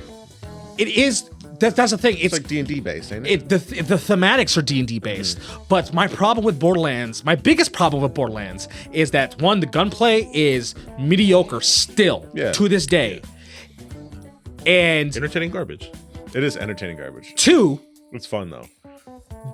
Borderlands games are too long for themselves. Every single one, even the pre-sequel, which is the shortest one, which is like a 12-hour game, is still too long for itself. Pre-sequel makes me so damn mad. Like when I makes me when I played 3, like I played it myself. I'm just like, you know what? I'm just gonna like power through it and everything like that. That game, like they're just way too long. There's a Those lot games, of traveling in that game. it's not even just the traveling. It's just the monotonous, mindless, like brain rot quests. It's entertaining for the first 8 hours, and then afterwards, I'm done. I'm like, how many times are you gonna like fart and freak out, and then me have to kill you? Kind of thing, you know what I mean? Like that's why like its entertainment value is peak for like the first 8 to 10 hours, but then after that, I think Borderlands falls flat every single time. All of them. The only game where I've had more fun past the 10-hour mark is 2. 2 is fantastic. It has been the only one, but even then, I still was rushing myself at the end because I'm a do like all side quest kind of guy and things like that, and even then at the end of Borderlands 2, I'm not doing the side quest anymore. I'm just rushing to beat the game because I just want it to be over. Yeah. It's happened with every single Borderlands game I've played, and it has started to happen to me with Tiny Tina, and I just stopped playing instead. I just feel like it is entertaining garbage, and I think the reason why I can get past a lot of it is because every Borderlands game that I've played, like anytime I play Borderlands, I'm gonna fuck around with a friend. It's easier to play with people. Yes. Much better. Absolutely, it's easier to get through everything if you're playing with you have somebody. the mindset that I'm just gonna fuck around with a friend and we're gonna get through the story, then it's more entertaining. But if you're just in it by yourself, it's just like It's the reason like at least it has been always been hard for me to like find someone that I can consistently play with at the time, because it would be like someone like my brother, but my brother gives out after a certain amount of time. He doesn't want to play that, so then I have to go at it by myself. Yeah. Kind of thing, you know what I mean? And like even like when it comes to scheduling for us, we could barely fucking do this Yeah. at the moment. You know what I mean? Like it's hard. Yeah, we're having a talk show. Oh right. I don't know. I mean, I'm gonna buy 4. I'm gonna buy 4. I'm gonna check get it. Did you play Tiny Tina's Wonderland? No, that's the only one that I have not played. Because it's a full-on Borderlands game. I played all of them but that one. Yeah, and like I enjoyed it. It's just like And like, I have so again. many issues with 3. I have so many. I think 3's the worst. Yeah. But 3 is the worst. It's ridiculous. Like story-wise and everything. Yeah. 3 is the absolute worst. 3, the spin-offs are better than 3. I mean, there's nothing worse than Lilith, but like, Sure, as an overall arcing character, I can absolutely agree with you. There's that nothing shit's worse so than Lilith. great. I just remember playing the pre-sequel and being like, Everything's I Lilith's hate fault. this bitch. Everything's Lilith's fault. Oh, everything. Everything. And you're just like, Handsome Jack, hero of the fucking story. And he got The greatest vault hunter of all time. screwed over so hard.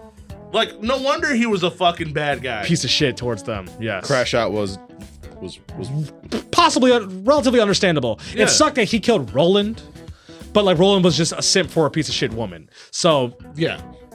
it had to happen. it had to happen. Yeah. Well, it should have happened to Lilith, but Can't stand Lilith. But anyway, Shout out Siren.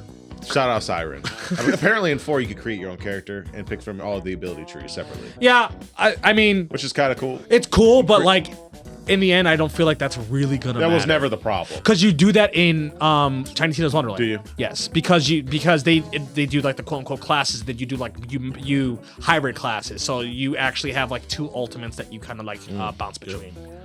But in the end, I know that even if I can get through the story and everything like that, the gameplay, the gunplay of Borderlands is still mediocre. What And if it's new though?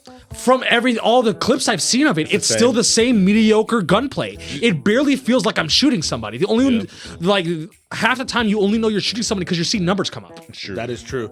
And it felt even weirder in the pre-sequel when you're just like floating up in the air. The gravity vertical shit. was the worst It's- idea. And you're trying to shoot at the same time. You feel Like they were trying to do what Halo does, have like a vertical gameplay like Halo and Destiny do, but they did it poorly because their gunplay still is bad.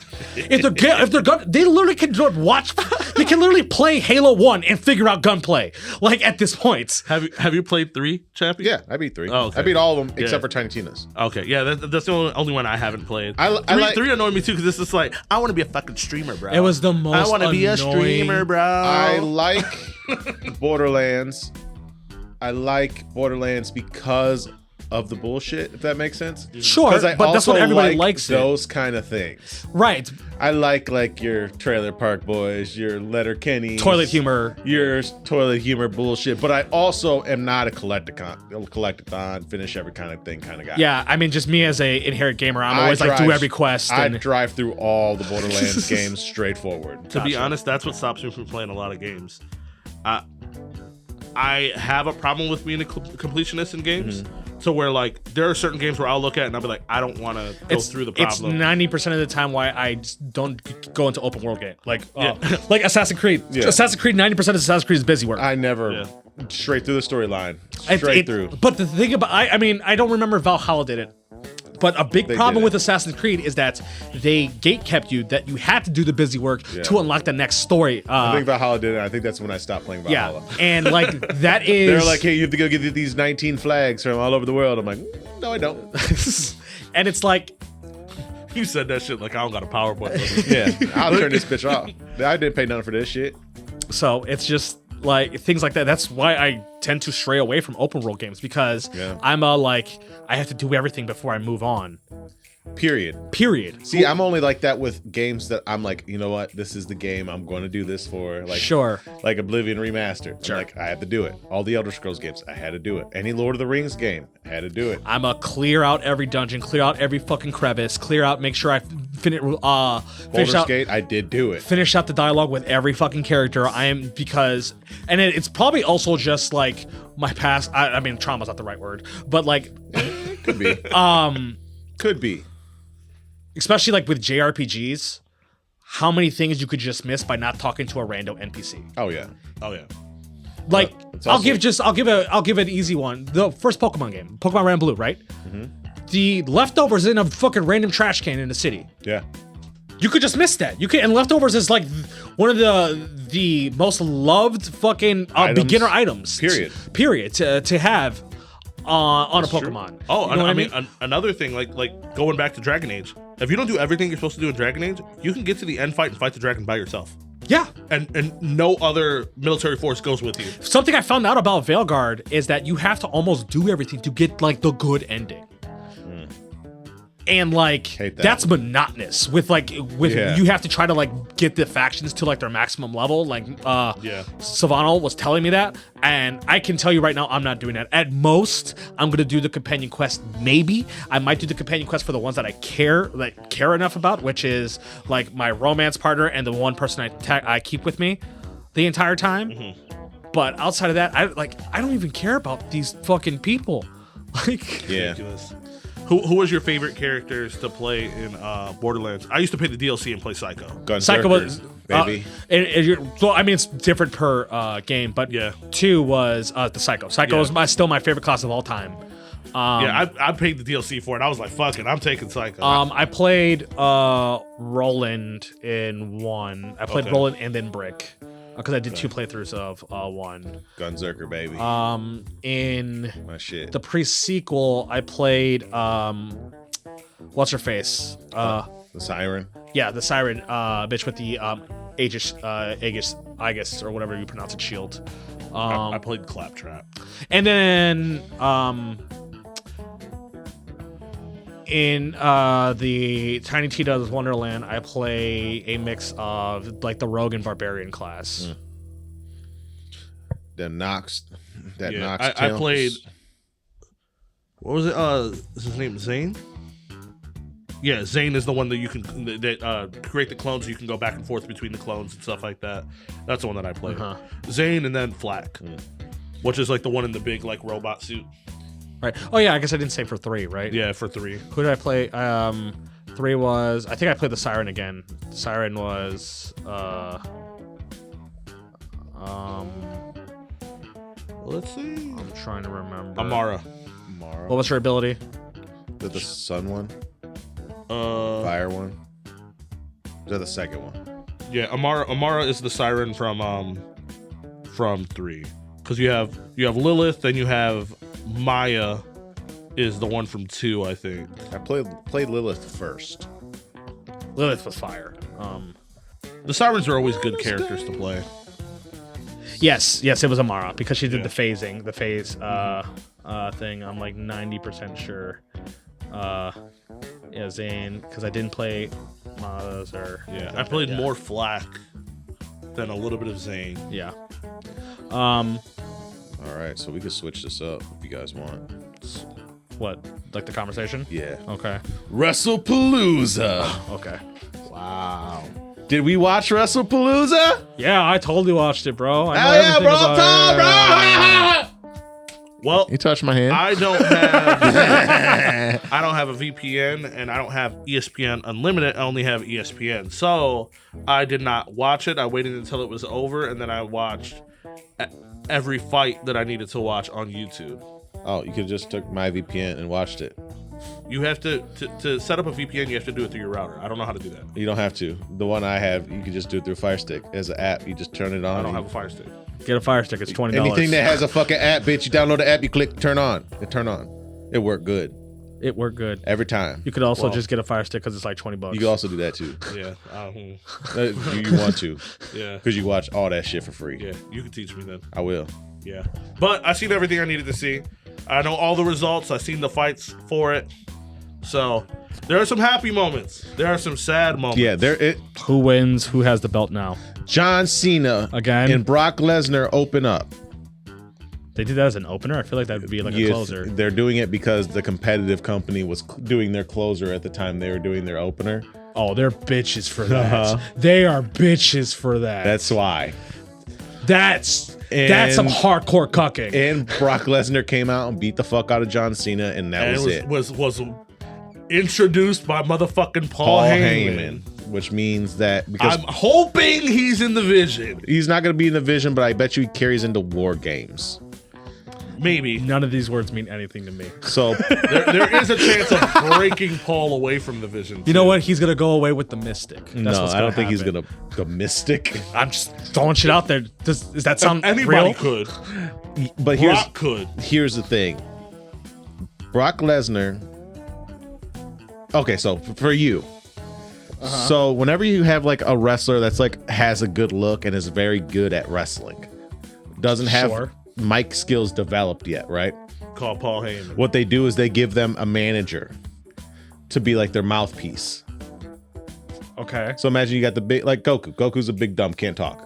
Is this how Brock Lesnar looks now? Yeah, With the beard and With the stuff like beard that. and everything he's like that? fucking Dude, like, he looks even more he's intimidating. 47 years old. But so is John Cena, but John Cena doesn't look that old. Anyways, go on. So anyways, in wrestling, you get a mouthpiece for these people that are like currently developing like their talking skills. Like Roman Reigns had a mouthpiece. Okay, now I have to ask: is this like they create these in the storylines because the actual person isn't good at it, Correct. or it's that their character growth isn't good at it? So when you're good at the technical skill, but you're not good on the because you need to have mic skills. If you're not good at mic skills, then they give you a manager, and your in the manager storyline, there's a manager that's there, and your manager does all the talking for you. The best of the best for the last 2 decades. is Paul Heyman. and he shows up And all who the was time. originally Brock Lesnar's mouthpiece when he first started. Okay, Because Brock Lesnar was just a big dumb idiot. okay, I'm following. So they far. had the callback of Paul Heyman introducing Brock Lesnar in the match. After on Friday, Brock Lesnar and Paul Heyman had a segment backstage where he said, "We'll talk." But Paul Heyman is currently leading a new like faction of younger guys called the Vision, which is the new vision of the industry. What they're considering the future of WWE. Which is 2 young guys who can't talk, whom Paul Heyman is currently being the mouthpiece for. Oh, this guy, And then I've seen one him all over the place. Very well established superstar in Seth Rollins, who's arguably one of the best talkers of all time. I can agree with that. So He honestly, I think Seth rivals CM Punk on mic skills. he can, Like, but see, no one rivals CM Punk with any skills on mics. lately, Seth is doing some whining shit, but Seth Yeah. can go out there and talk to you for hours and you'll be engaged. So can Becky too. Becky's heel run's been fantastic. I just need Becky to not talk loud. That's her thing, though. That's a thing. So, anyways, we're going back to this feud. Throughout history, right? Brock Lesnar has been beating the fuck out of John Cena his entire career. So this is like a historical thing. Yeah, historically getting his ass whooped. John Cena only beat Brock Lesnar once, and it was kind of like shouldn't have happened. Okay, Yeah. So Brock Lesnar comes back, beats the fuck out of John Cena. but I thought John Cena was like a champ for how He lost to Cody Rhodes. Cody Rhodes. Sure, I'm saying, but like for how Just not. So He never. every time you fight doesn't have to be for your championship. So So Brock never took the championship No, from he John did. Cena. He did like 2 or 3 yeah, times. he did Oh, 2 or okay. 3 But John times, Cena won it 17 times. So like that's so many numbers. Just like if you have a match, they have to specifically say it's a title match. So somebody could beat you like a million times, but if it's not a title match, then you're still champion. Okay, now before we continue this, right? Yep. Let's say John Cena has the title. Yep. Brock Lesnar takes the title from him, right? Which has happened. It has happened. In a sanctioned title match. Right, but then how does Brock Lesnar lose the title if it's not from John Cena? He never lost. He never had the title again. Oh, he by somebody else. Somebody else beat him. And then John Cena beats that other person that Usually, beat that's usually what like a was rock happening. paper scissors kind of thing. Like say, Brock Lesnar loses to Randy Orton. but John then Cena beats Randy Orton. Orton. Gotcha. Okay, so like a rock paper scissors. Yeah, or a couple or people, they can get a rematch. or they can get a rematch, and then And if lose John it. Cena beats, Yeah, but you Brock said that was Lesnar, only one then- time. I'm talking about like yeah. Traditionally, you get a rematch, obviously, like every other fucking. yeah. Okay. Anyways, okay. Long so, reigning champion gotcha. does. Now continue. Also, if you're somebody like Brock Lesnar, they're gonna find a way to people manipulate. They're trying to find, like, if you just got into a bunch of fights like this week, they're gonna be like, oh, I'm gonna talk to a manager and try to get a title match, and then now you're weaker because you're all beat up. So I'm gonna take advantage of you being weaker at this moment and snatch the title. Or they'll like sneak you and like hit you with like a chair in the leg backstage, and then like they'll sell that injury to lose that match. Yeah, that makes sense. Yes, it's like, so when like you guys explain this stuff, right? Yeah, it's so hard to like, because you guys explain it like these are like real life people. Yeah, they are doing these actions when it's all, you know, a plan. Correct, but that's the mindset you have to put yourself in to really enjoy. Right, and I think that's the thing that you have to like get into it. Yeah, yourself. that I myself always.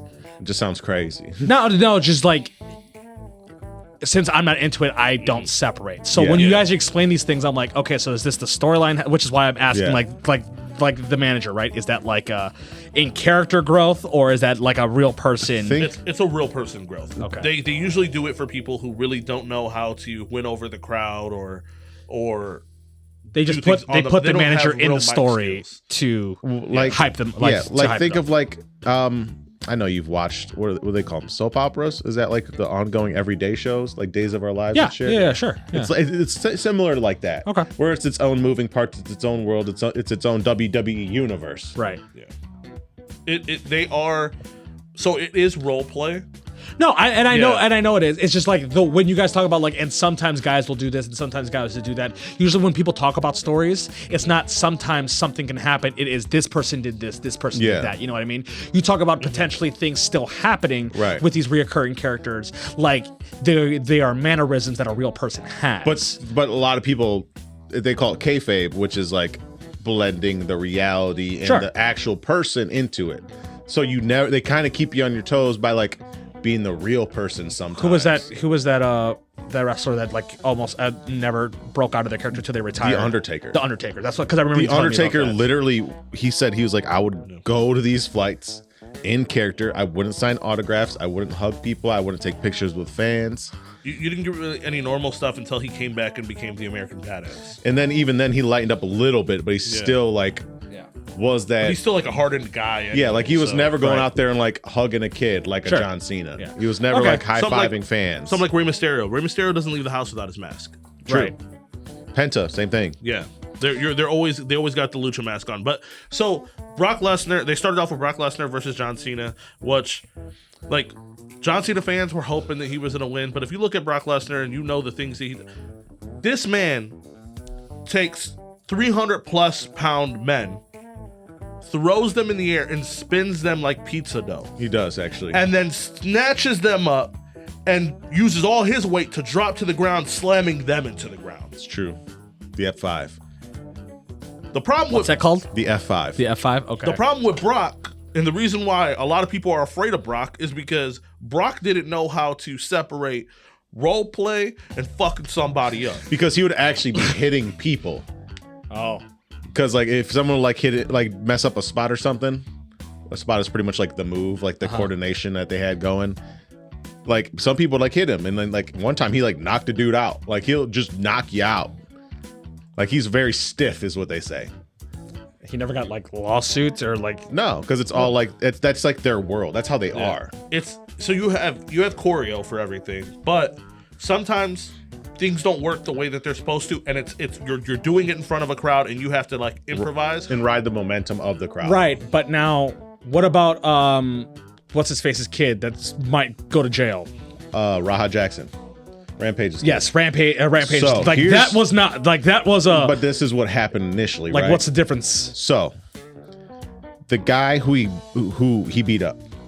Yeah. The very first instance they had together is a wrestling show, right? Yeah. Raha's a D-class, C fucking celebrity, whatever. He was supposed to be there to be part of the show. The wrestler who got beat up took an empty beer can and crushed it on his head, thinking. Yeah.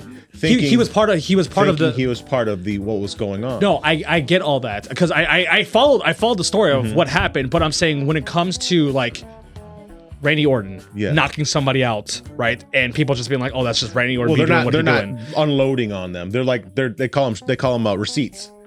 So like he'll blast you one time for real with one of the fake punches. Because maybe you fucked something up or you hurt him, but you'd be like, you'll know your receipt's coming. It's not like they don't know. Okay, and the difference is that Rampage's son Literally assaulted that dude, assaulted that guy on camera. The reason that guy let him pick him up like that is because he thought it was part of the thing. Just the slam was supposed to be his receipt for what he did. It was a mistake on both sides.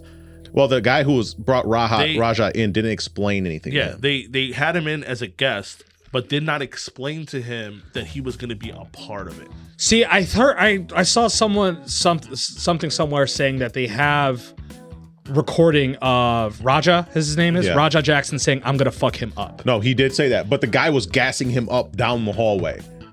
Right. So how was that on both ends when that's just that guy? It was just that cool. That guy was the actual guy who was in charge of like the organization. Okay. Yeah. That guy fumbled it trying to get a cheap pop for Raja Jackson. Gotcha. And then it all spiraled. The one wrestler thought that he was informed that it's going to be part of the show, but didn't know that he wasn't informed. And then, like, Raja Jackson thought that they were really trying to fuck with him because he wasn't informed. So it just became like, no, you see, like in the video I saw the recording, he said that, okay, you're supposed to like give him one good punch and then you're gonna get pulled off. And he said, I'm gonna punch him as many times till someone pulls me off. Yeah. Like that's what he said to the other guy. Like apparently they have recording of him saying Yeah, he did say that. But like what should have happened, like technically was like with wrestling and stuff like that, like even the pins, like that ref is gonna keep hitting that. He's gonna keep pinning. He's gonna go 1, 2, 3, no matter what. If it's your responsibility as the worker to kick out. Right, but that's what I'm saying. So like, because like listen, if he said that he was gonna hit him one good time and then get pulled off, and he said I'm gonna hit him as many times, in theory, after that first hit, everybody in the organization should have been ready to pull Raja Jackson off after the first hit. Technically, in the way it sells, technically. Granted, he assaulted the fuck out of him. He should have never did that. But the one punch, the ref should have been pulling Raja Jackson off immediately. that shit would have never slid in the WWE. No. right, but I guess what I'm saying is that like that conversation that we recorded was just between him and like the one manager or whoever it was. So it's just, with the talent, him as a guest and the talent, there was no communication between them. They both thought different things. And then, no, it's still fucked up. Yeah, it's still fucked up. It still happened. I just don't see how it's the talent's fault because no, it's not. It's not. Well, because you said it's fault on both ends. It's everybody's fault and it's nobody's fault. It's the company's fault. Okay. The company. Yeah, that's what I mean. Like, that's why they got It's not dropped. the talent's fault. It's the company's fault because the company, they booked him as a guest and did not communicate with, like, the WWE. What they would do is they would have the special guest there. They would have the wrestler there. They would have a rehearsal. They would explain everything that they're going to do and have them both sign something. And you would know exactly what's going to happen. And if they have any thoughts that this person isn't stable, they'd completely cut it from the show, or they would have a bunch of like people stand by that can jump in that ring and rip that shit apart instantly. So what broadcasting or streaming service was that happening? That was on? just a fucking minor league YouTube platform. Oh, okay. That was just bullshit. It's like shit that you can go to here. Okay. Yeah. That was like a local, Gotcha. smaller, super small. It was actually Rikishi's organization, which is Jey Uso's dad, which ultimately they cut him from the WWE as like a affiliate. Gotcha. Because usually the WWE has a bunch of smaller affiliate places where they poach their talent from eventually. Okay. I think I get what you're saying. Sorry to have derailed the No, it's okay. the thing. So you were talking about Randy Orton being this big motherfucker that just be throwing people around. Brock Lesnar. Brock Lesnar. Sorry. Yeah. Yes. Brock Lesnar. Yeah. He's a perennial bad guy. He's always been a bad guy. He's a He's a fucking bad guy. Scumbag piece Yeah. of shit. Yeah. Oh, for whatever reason, I thought he was like a good guy in the. No. John Cena's the good guy. John Oh, Cena yeah. in this one. Yeah, sure. But wasn't John Cena a bad guy now? Well, he was. He was, and then Didn't they work. made him a good guy again. They made him a good guy again. Yeah. Oh. But After he lost, he we blamed it on the the title. Rock. He did kind of blame it on The Rock. He was like, the company made me be bad because they thought it was good for business, and then they abandoned me. And we're just like, well, The Rock hasn't showed up for 6 months. Like, Yeah, because The Rock started all this shit and then just disappeared to go fucking film Smashing Machine.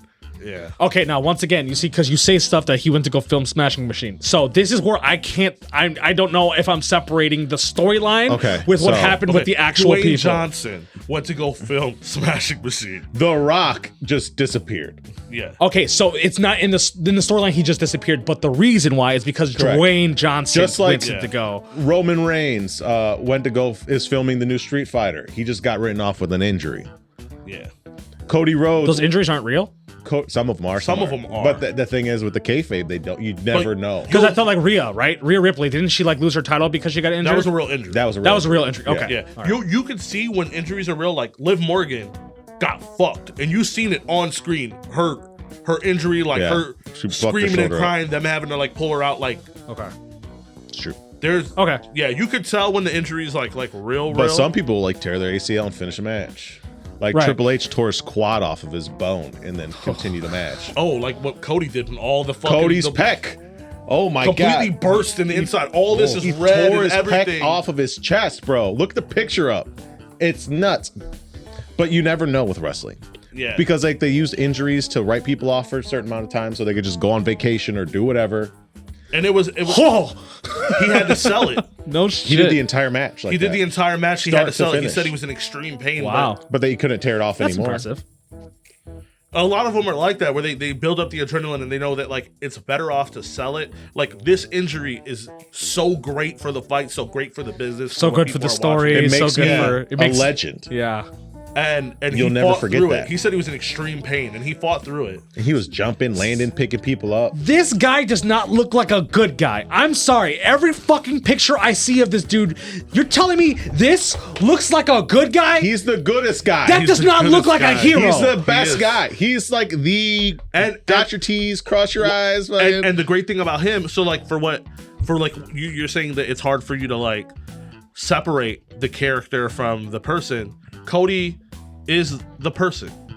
Cody's the person. He doesn't It make does a that K-fade or whatever Yeah, the fuck. Ish. he doesn't make a character for himself, stuff like that. Like he's like, his whole thing is honesty. I'm me. I'm Cody Rhodes. He just doesn't look like the kind of guy to do that. My dad was Dusty Rhodes. My brother's Dustin Rhodes. My he- dad was the American dream. I'm the American nightmare. And the cool thing with him is like he does like an actual podcast where he has real conversations with real people about real stuff and then like blends his actual life with the actual wrestling world. He's probably the easiest person to get into because he doesn't really try to sell you on too many different things. Okay. He is just unapologetically him. Okay, Period. okay. I think we're getting off track again because you guys keep on trying to explain this one John Cena fucking We haven't even gotten through Brock all Les- 6 no, matches. Brock No, Lesnar no, fight. we haven't. Okay. And I keep on asking questions Yeah. and keep No, on. no, No, but that's it's fine. fine. You're learning. But so's the audience. Yeah. If Yeah. they haven't watched. But no, that was a great match. Like he looks fucked up. Yeah. Yeah. Yeah, The visuals. Chef's kiss. yeah. So Brock Brock Lesnar- Lesnar is beating the brakes off of John Cena. Yeah. Again. Cut. And won. He won. And then he leaves. He goes home. Yeah. That's it. He goes home. And Beats that was the his ass. title match. It was a note for no There was title. no title. It was just Oh, because John Cena didn't have the title Yeah. Yeah. anymore. It was basically vengeance. Okay. It's like And he just walks away afterwards. No. He just beats the brakes off him Yes. and just walks And away. then the leaves. night before on Friday Night SmackDown, he beats up the commentators, he beats up security, he beats up everybody, kicks Logan Paul's prime rack with all the prime bottles and everything, And and then then crashes- grabs the fucking mic and he's like, tomorrow night's motherfucking doomsday. Yeah. And like he cusses and everything. Brock don't give a fuck. Brock's Brock. He's a fucking asshole. Okay. He does asshole shit. He says asshole things. He is just an asshole. and then just laugh in your face. Yeah, and then leaves. Gotcha. He comes and does what he wants. Because he's a fucking mountain. Okay, so that happened. Yeah. What happened next? So that's over. Second match was. Who was the second match? Motherfucker. I just watched this shit. The ones that matter are it's like that, then like the other two guys that remember he said that Paul Heyman talks for people who I was the bronze. Was the second match. Yeah. So the Bronze. Yeah. Bronson Reed. And they call him the Bronze because one's name is Bronson Reed and the other one is Braun Breaker. So they call him the Bronze. That's stupid. They call him the bronze. Yeah. So But Paul Heyman is the mouthpiece for those two young meatbags. yeah. Braun Breaker was that guy where you said that he takes like the thing off. yes, Yeah, yes. okay. He took them bitches off and then put them back on to take them back off to fucking do his shit. Okay. Uh-huh. Yeah, and he'd be like, Yeah, he has a little chipmunk voice. yeah, and he'd be fucking tweaking like his Are you serious? Yeah, but he's also like he looks like Kyle Mormon, but like 6'2", 275. He's the guy that I don't know if you've seen the viral video of somebody destroying I Show Speed. Oh yeah, he killed ISO Speed. Yeah. Yeah. So yeah, he speared the But fuck anyways, out of I Show Speed. they had their match against the Usos, which are the greatest tag team of all time. But Who had I thought there was like a million of them. what? Uso, like the Uso brothers, isn't that like they're part of that whole fucking family? that's the bloodline. Well, that's the bloodline. Okay, we're about to go. The Usos are twin brothers. Okay, we're about to go on another tangent, but continue what you're saying. I'm gonna explain the word. So the Usos are twin brothers. Us is like bro or whatever. Yeah. Like it's like My guy. Yeah. Sure, so they are the Anarchy, Usos. stuff Those like twin that, brothers are the Usos. They are part of the bloodline. Okay. Bloodline is the Samoan family. Yeah. Every single They're- Samoan. They're all wrestling. related Not every single Samoan. for the most part. Most of them. They're all actually related or Actually storyline blood related. Actually blood related. They're part of the So Samoan like dynasty. these guys are related to The Rock. Yes, Yes. that they're like his Actual, like, second or DNA. third, Yeah, second or cousin. third nephews. Okay. They're all the Samoan dynasty. That's Roman Reigns, the Usos, Solo Sikoa, The Rock, Rikishi, Yokozuna, The Wild Samoans. Yeah. Haku. The Alpha the Sika. Tongas. Jesus Christ, there's so Oh, there's like 50 of them yeah, because it's been like it's like their Jacob family business. Fatu. There's a whole ass family You tree just I look- just looked up. Yeah, you can just look it Yeah. up. Okay, now So go all ahead. those people throughout history of wrestling. Go ahead, continue. Through the ancient tribes, which started with Alpha and Sika's tribe and then Peter Maivia's tribe. Yep. And Who weren't related actually. yeah, those tribes combined and then started creating the family tree. Sure. Through marriage and blood rituals. Yes. Okay. Facts. Now continue on with So there was the match between the Bronze and the Usos with a special guest referee, which is another wrestler named LA Knight. Yeah. That's where when he'd be like, yeah, he's talking about LA Knight. That's his catchphrase. LA Knight got beef with the Bronze, but also got beef with Jey Uso and wants Jey Uso to die. So okay. Because LA Knight was screwed out of the championship by both different factions at two different times. Uh-huh. yeah, so the Bronze beat the Usos with LA Knight kind of just making up rules on the fly and basically giving big fuck yous to everybody. So it was like a real shit show of a match. Which is why you have guest referees. Like when you have like real bad blood between two parties, you throw like the third bad blood in Yeah. Gotcha. to dictate. Because that ref can make up their own rules and shit like that. As they go. It was just a shit show. They could not even hit the 3 count if they don't want to. Okay. What else is So it was there? all petty revenge. The entire match was petty revenge. So Jimmy Uso, his wife Naomi, was the women's world champion. They call Jimmy the title stealer because he got his wife pregnant, so she had to leave, so she had to drop her title. Who had a fantastic build up to that It's title the win. best her career's ever been. And She was at the very top and had to leave because she got some dick. yeah, because Jimmy was slinging that dick. So Okay. they so now the women's world title is up for grabs. The two people that were fighting each other is Io Sky. In And- La Primera. Yeah, it's Stephanie Vakir. Stephanie Vakir is now the women's world champion. Thank God they didn't give it to EO again. Yeah. That was a respectful fight. The most chaotic thing that happened that night is there was a tag team between CM Punk and his wife AJ and Seth Rollins and his wife Becky. A mixed intergender tag match. Is that a Fighting- common thing? No. Okay. Not anymore. All right, we'll go on. Well, AJ Lee hasn't been in the WWE for 10 years. yeah. CM Punk, Seth Rollins' wife, Becky Lynch, smacked the dog shit out of CM Punk. Like 15 times. So the following Friday night, they were in Chicago, which is CM Punk's hometown. His wife showed up, signed the contract to join back the WWE, And fucked her up. beat the brakes off of Becky Lynch. So now there's a whole feud between those marriages. Gotcha. But like secretly, like Becky Lynch has been coming by and like just fucking CM Punk up. And like, you can't do nothing. You can't do nothing. So his wife's like thing back in the day was being crazy. Mm-hmm. Like she like dances, jumps around the ring like a psychopath. She's the crazy Latina. Yeah, literally, she is. That's like her whole persona is I'm a crazy ass Latina from New Jersey. Yep. That's her whole persona. And she is. And Becky Lynch right now is the super Karen Trump type. Yeah. It wasn't me, you know. Oh, Karen with a capital K. Yeah. Okay. Yeah. Maybe a little less. K. But the Irish one. Oh, okay. So Seth Rollins and CM Punk been beefing for a couple weeks, ever since CM Punk came back. Because CM Punk was originally like the biggest star. And he just left wrestling for 10 years because he just was tired of the industry and just blew everybody out.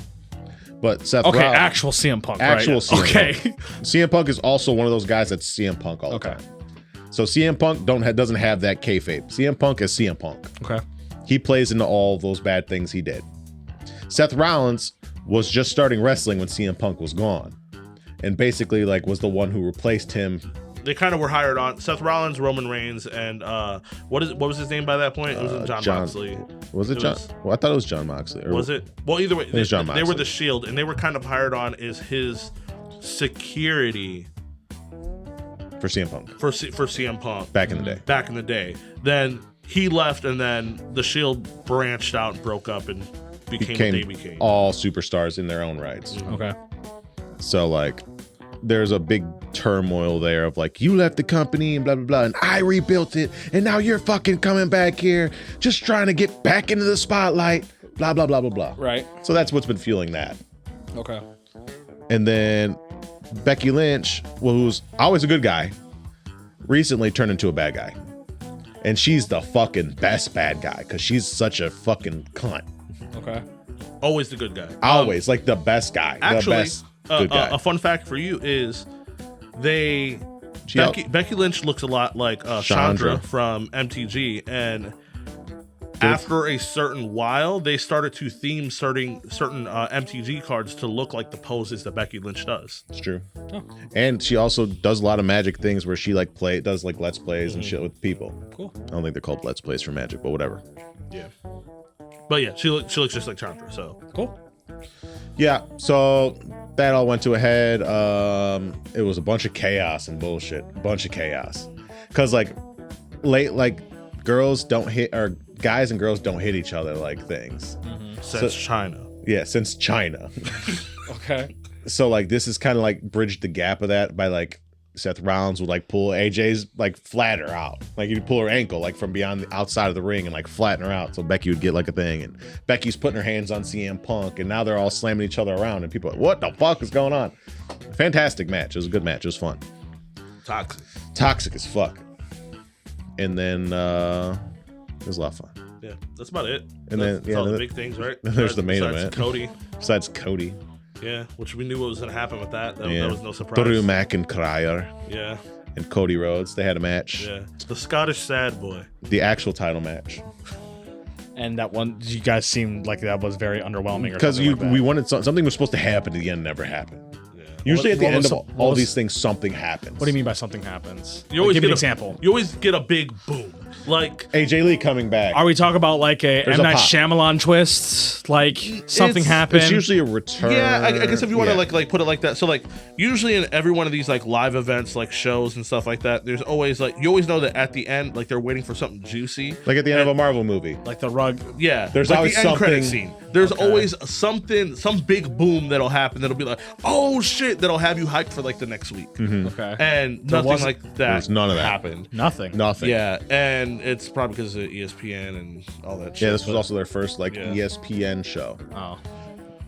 But yeah. Drew McIntyre is the Scottish crybaby. He Is the pettiest motherfucker. He's like me if I was a WWE wrestler. he's so petty. He whines all the time about how he deserves everything, but don't get nothing. And he's humongous. he be talking mad shit on Twitter. Does he actually like? Does he win a lot of matches?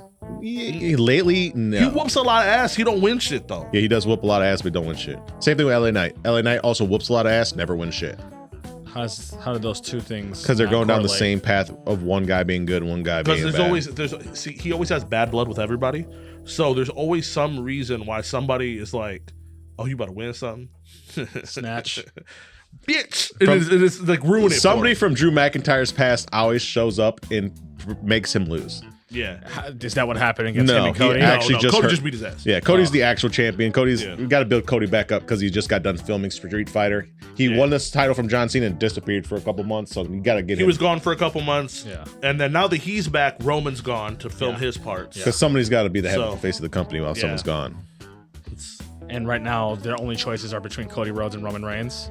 There's a lot of other choices, but I think that they're just not going to let go of Roman because Roman just still has such a strong Aura. following. It's even his theme song. Like, if you listen to his theme song, when he comes out, it's such a cool theme. I can hear it, like It's like that the theme song ultimate being in anime. a movie of like a villain Yeah. came out or something like that. It's like the ultimate anime intro. Like every time you see an anime character pull up, you get that feeling every time Roman Reigns pulls up. Okay. Yeah. So Because they also never tell you when Roman Reigns is going to be on. He just is there. you just hear the music and the people are just Same thing with CM Punk, but Yeah. they've been throwing a lot of CM Punk in there.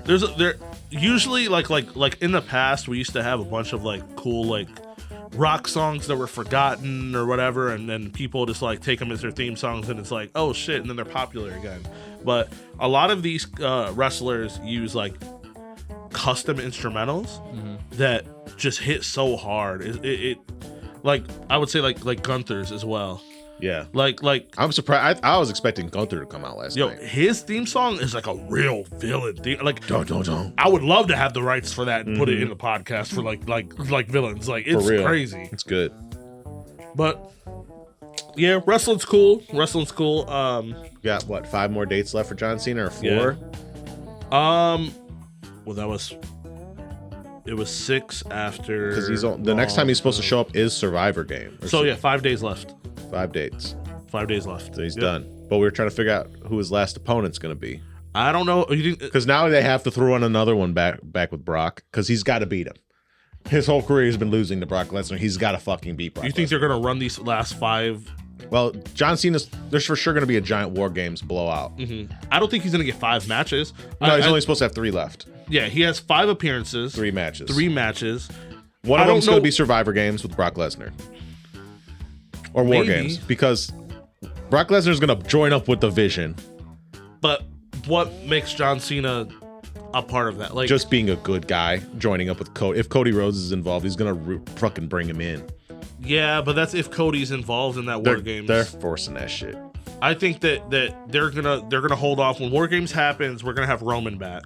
Or Roman and Cena team up. I don't see that happening. I can though, because I can see John Cena's just that good guy who will join anything if it's right.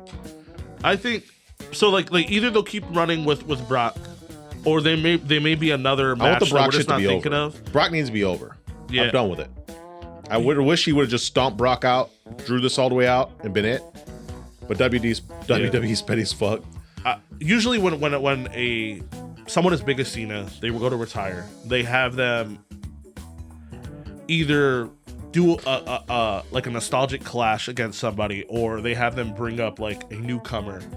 And I feel like they kind of did that with Logan. Like they had an amazing match between John Cena and Logan Paul, showing everything that Logan physically can do. Logan's just an asshole. So besides his attitude, like if you were to watch, like you'd just be like, damn, I can't even hate on him. He's a great wrestler. He just is a bitch. Like, Just hate the person. yeah.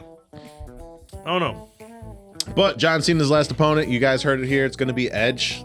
It's going to be the rated R superstar because John Cena in his last match, not with Brock Lesnar, did one of Edge's moves. And then last night on AEW, which is the alternate brand of like the other competitor, Edge did John Cena's move. And then John Cena posted today a picture of Edge. But also in turn, AEW, which is the other promotion, posted Edge doing John Cena's move. And usually they never ever let any kind of that shit fly. So I think Edge is going to be John Cena's last opponent, who Edge was the person who they both built each other's careers off of. Edge needed a bad guy, Edge needed a good guy to beat up. Fucking John Cena needed a bad guy to beat up. And they had the greatest 5 years of. The contract release does make it seem possible. No, his contract's not up. Christian's is up. Edge isn't up till like the middle of next year. I thought it was up before December. No, that was Christian's. Well, Edge, I think AEW is going to let him out. I think they're going to let him come back and retire John Cena because Tony Khan, at his core, is a wrestling fan. And obviously probably getting paid $10 million for an appearance. yeah. We'll see. I mean, I'm surprised, like with as big as wrestling has become in the last couple years, like at least last 5-6 years, wrestling has shot up.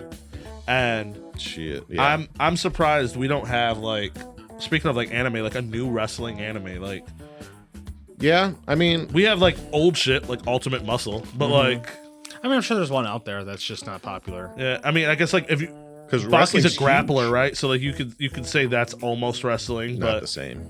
it's not the same. The only like real wrestling shit was like Ultimate Muscle, And that was kind of. or if you think back like cartoons like Mucha Lucha. which was sweet. Yeah, Yeah, I mean, maybe like outside of sumo wrestling, like I think like is that big in? Well, you said it's big in Japan, Oh, it's right? huge. Yeah, it's huge in Japan. huge. Oh, yeah. huge. Yeah. Huge. Maybe it's just not. Like I'm sure there is. Like most of those people we were just talking about had stints in Japan. Yeah, I'm sure that there are plenty of like mangas out there, or maybe even animes that are just like aired really in Japan than it being Possibly, being yeah. here. I'm just surprised with like the past like 6 years, like something hasn't like popped off Yeah. and like, because I mean you get everything else. You get fucking Tentacle like, porn. There's that's not what I was about to say. I was about to say okay. there's a crazy ass golf anime on That too, Netflix. sure. But like, Yeah. like you hit every sport a lot more these days. Might as well get wrestling. Might as well. Sports entertainment, baby. At its finest. Whew. Well, there's just so much for wrestling. Yeah. So much. We could literally have a wrestling podcast. Well, I mean, you guys can You could too. We could have one of you just asking asking us questions. questions. Yeah. And learning. And then watching. Yeah. Well, there's still that agreement that you guys have to. Yeah. But that's hard. I told you I'm willing to. You just got to pick. You said like one thing, and it's hard because there's storylines. So for you to be involved, like you would need to like watch from like a certain point to a certain point to understand a storyline to lock on to something. But you see, that's why it doesn't make any sense to me that you say it's hard, because you literally tell me that the Okay. way to start is just by watching what's recent. No, but you're saying like You give me give us- one thing to watch, like I one said show. three. I told you three. You give me three. I got 3 for you right now. Three things. I said I will watch 3 different things. Oh, okay. Well, Under- 3 different things. Yeah, that Yeah, I told you I would watch. we can make that work. Undertaker, Mankind, Hell in a Cell. Watch that. Then watch Somebody die. Shawn Michaels and Ric Flair's retirement match. Then watch Undertaker and Shawn Michaels when he comes down from the fucking top of the stadium fucking dressed like an angel. You just watch all Ric Flair and Dusty Rhodes You commentary. could also just watch that. Just commentary. Because these things are each like there's things that are how many hours, right? The matches, if we're picking actual matches, fucking probably they never really run over 45 minutes. Well, I mean, like And like that's for like the long ones. a Saturday night event. How long is a Saturday 2 night to event? 3 hours. Yeah, 2-3 hours, right? So like 8 to 10:30, something like that. Yeah. 3 of those like Saturday night events that I'm willing to watch. Because I'll watch the other storylines in between because they might interest me in like whatever all happened within that event. I feel like that's like roughly 9 hours, 8 to 9 Yeah. hours of content. If I'm not into it by then it's just not my thing. A lot of the things with that is like the reason we said he had to like kind of like watch like now would be to then understand what goes on next week after you watch this week, and then you'll know the third week what's actually going Yeah. on. Because like when you go back into history, you don't like those matches. I couldn't tell you where the fuck those matches came from.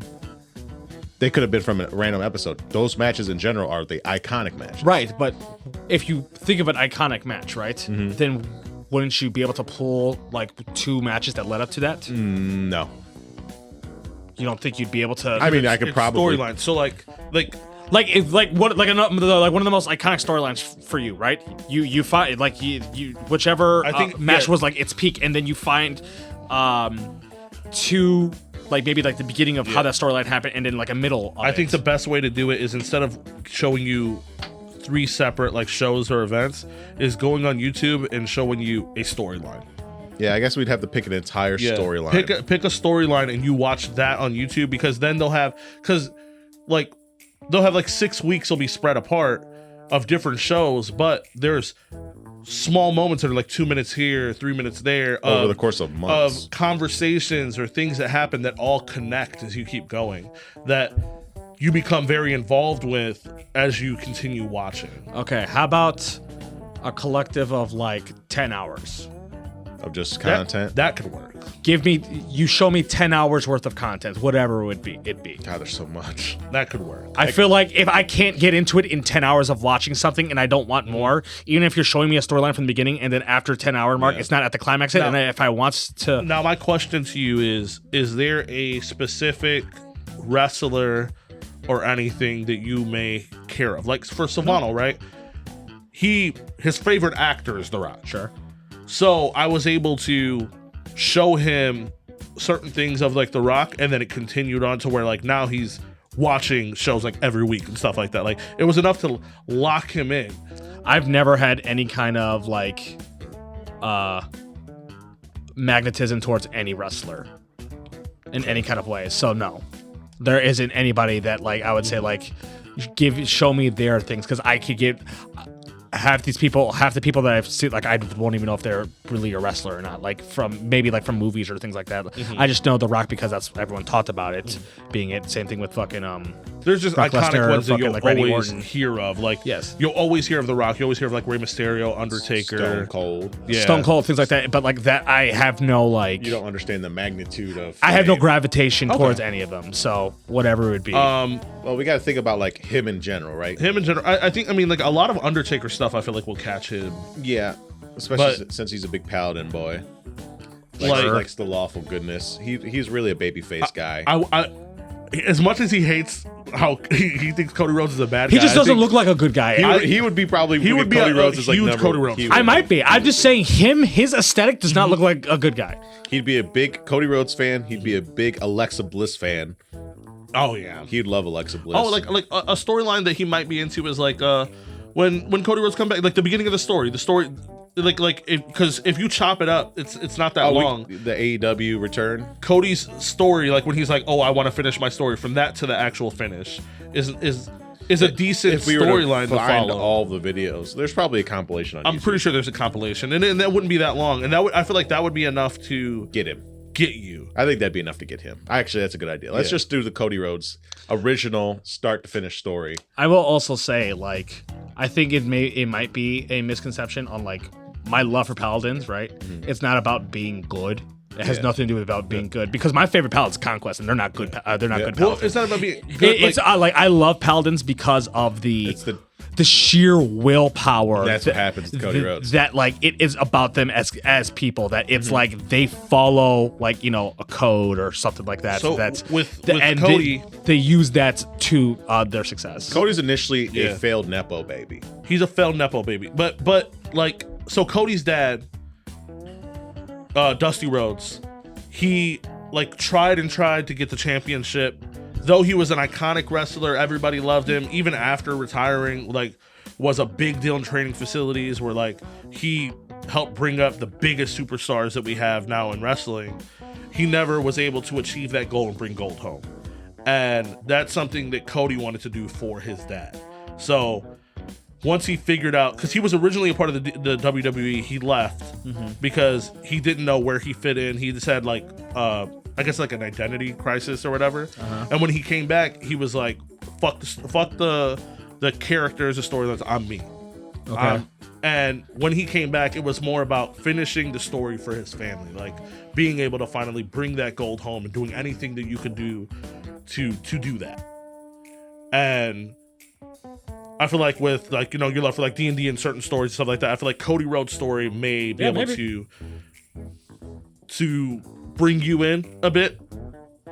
Definitely Cody Rhodes. Plus, because it's something that happened recently, so it's not something that's super old and muddy. Because their storylines now are more clear than it was like back in the day. Like, not talking shit about back in the day, but like, It wasn't the best. it wasn't the best. It was kind of shaky. Okay, sure.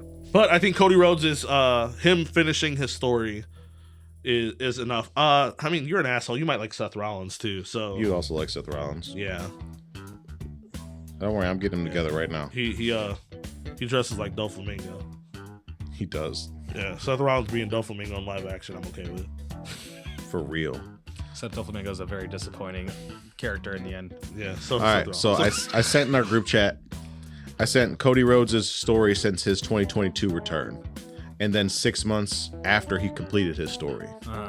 Now I'm trying to find out before 2022. Okay. So right now you're at about 2.5 hours of content. Well, you don't need the first run, right? You don't need the first run. It's the second run that really matters. It does. Well, I guess the first run, we're talking about the 2 Royal Rumbles. I'm giving you guys 10 hours. I'm going to give you 3, and then we're going to see what you think about 3. Yeah. 3 hours. We'll give you the 3 with just this one guy, this one character. It'll explain basically what he's been doing and what's going on. We'll get your feedback, and then we'll give you something else. Okay. So we'll probably do it in 3 sets. We'll do 3 people in 3 different sets. And within that story, if somebody else catches your interest, we can pull out Stuff on that. stuff for them. And then like if you're interested in the match, because they're not going to show you the full matches and the stories, you'll be able to go in. Okay. So I'm not going to be watching actually. You'll see clips. You're gonna see like highlights. Yeah. Those videos will give you the storyline stuff. Is that really giving me the wrestling experience though then? But you could, if it interests you, you go and Yeah. watch the match, and then you'll be hooked. And then that'll be the actual experience Because the storylines are what grab you. of you being interested enough to be like, damn, I really want to see what happened now. And that's up to you. Okay. That makes sense? I think so. I think so too. Okay. So that's where we're gonna leave it at. All right. Yeah. Fine. And that I think if that doesn't grab you, And then, wrestling's just not my then thing. it's just not your thing. Yeah. And that's okay. Yeah. But I think once you get the hang of like and the thing with Cody is there is no separation, so you don't have to worry about that. But once you get through that, then you'll understand the separation of character versus the real person and stuff like that. And It's just because since I don't know any of this context, I can never tell if you guys are talking about the actual character, the storyline character or the real person. yeah, when we talk about Cody, it's always Cody. So Cody.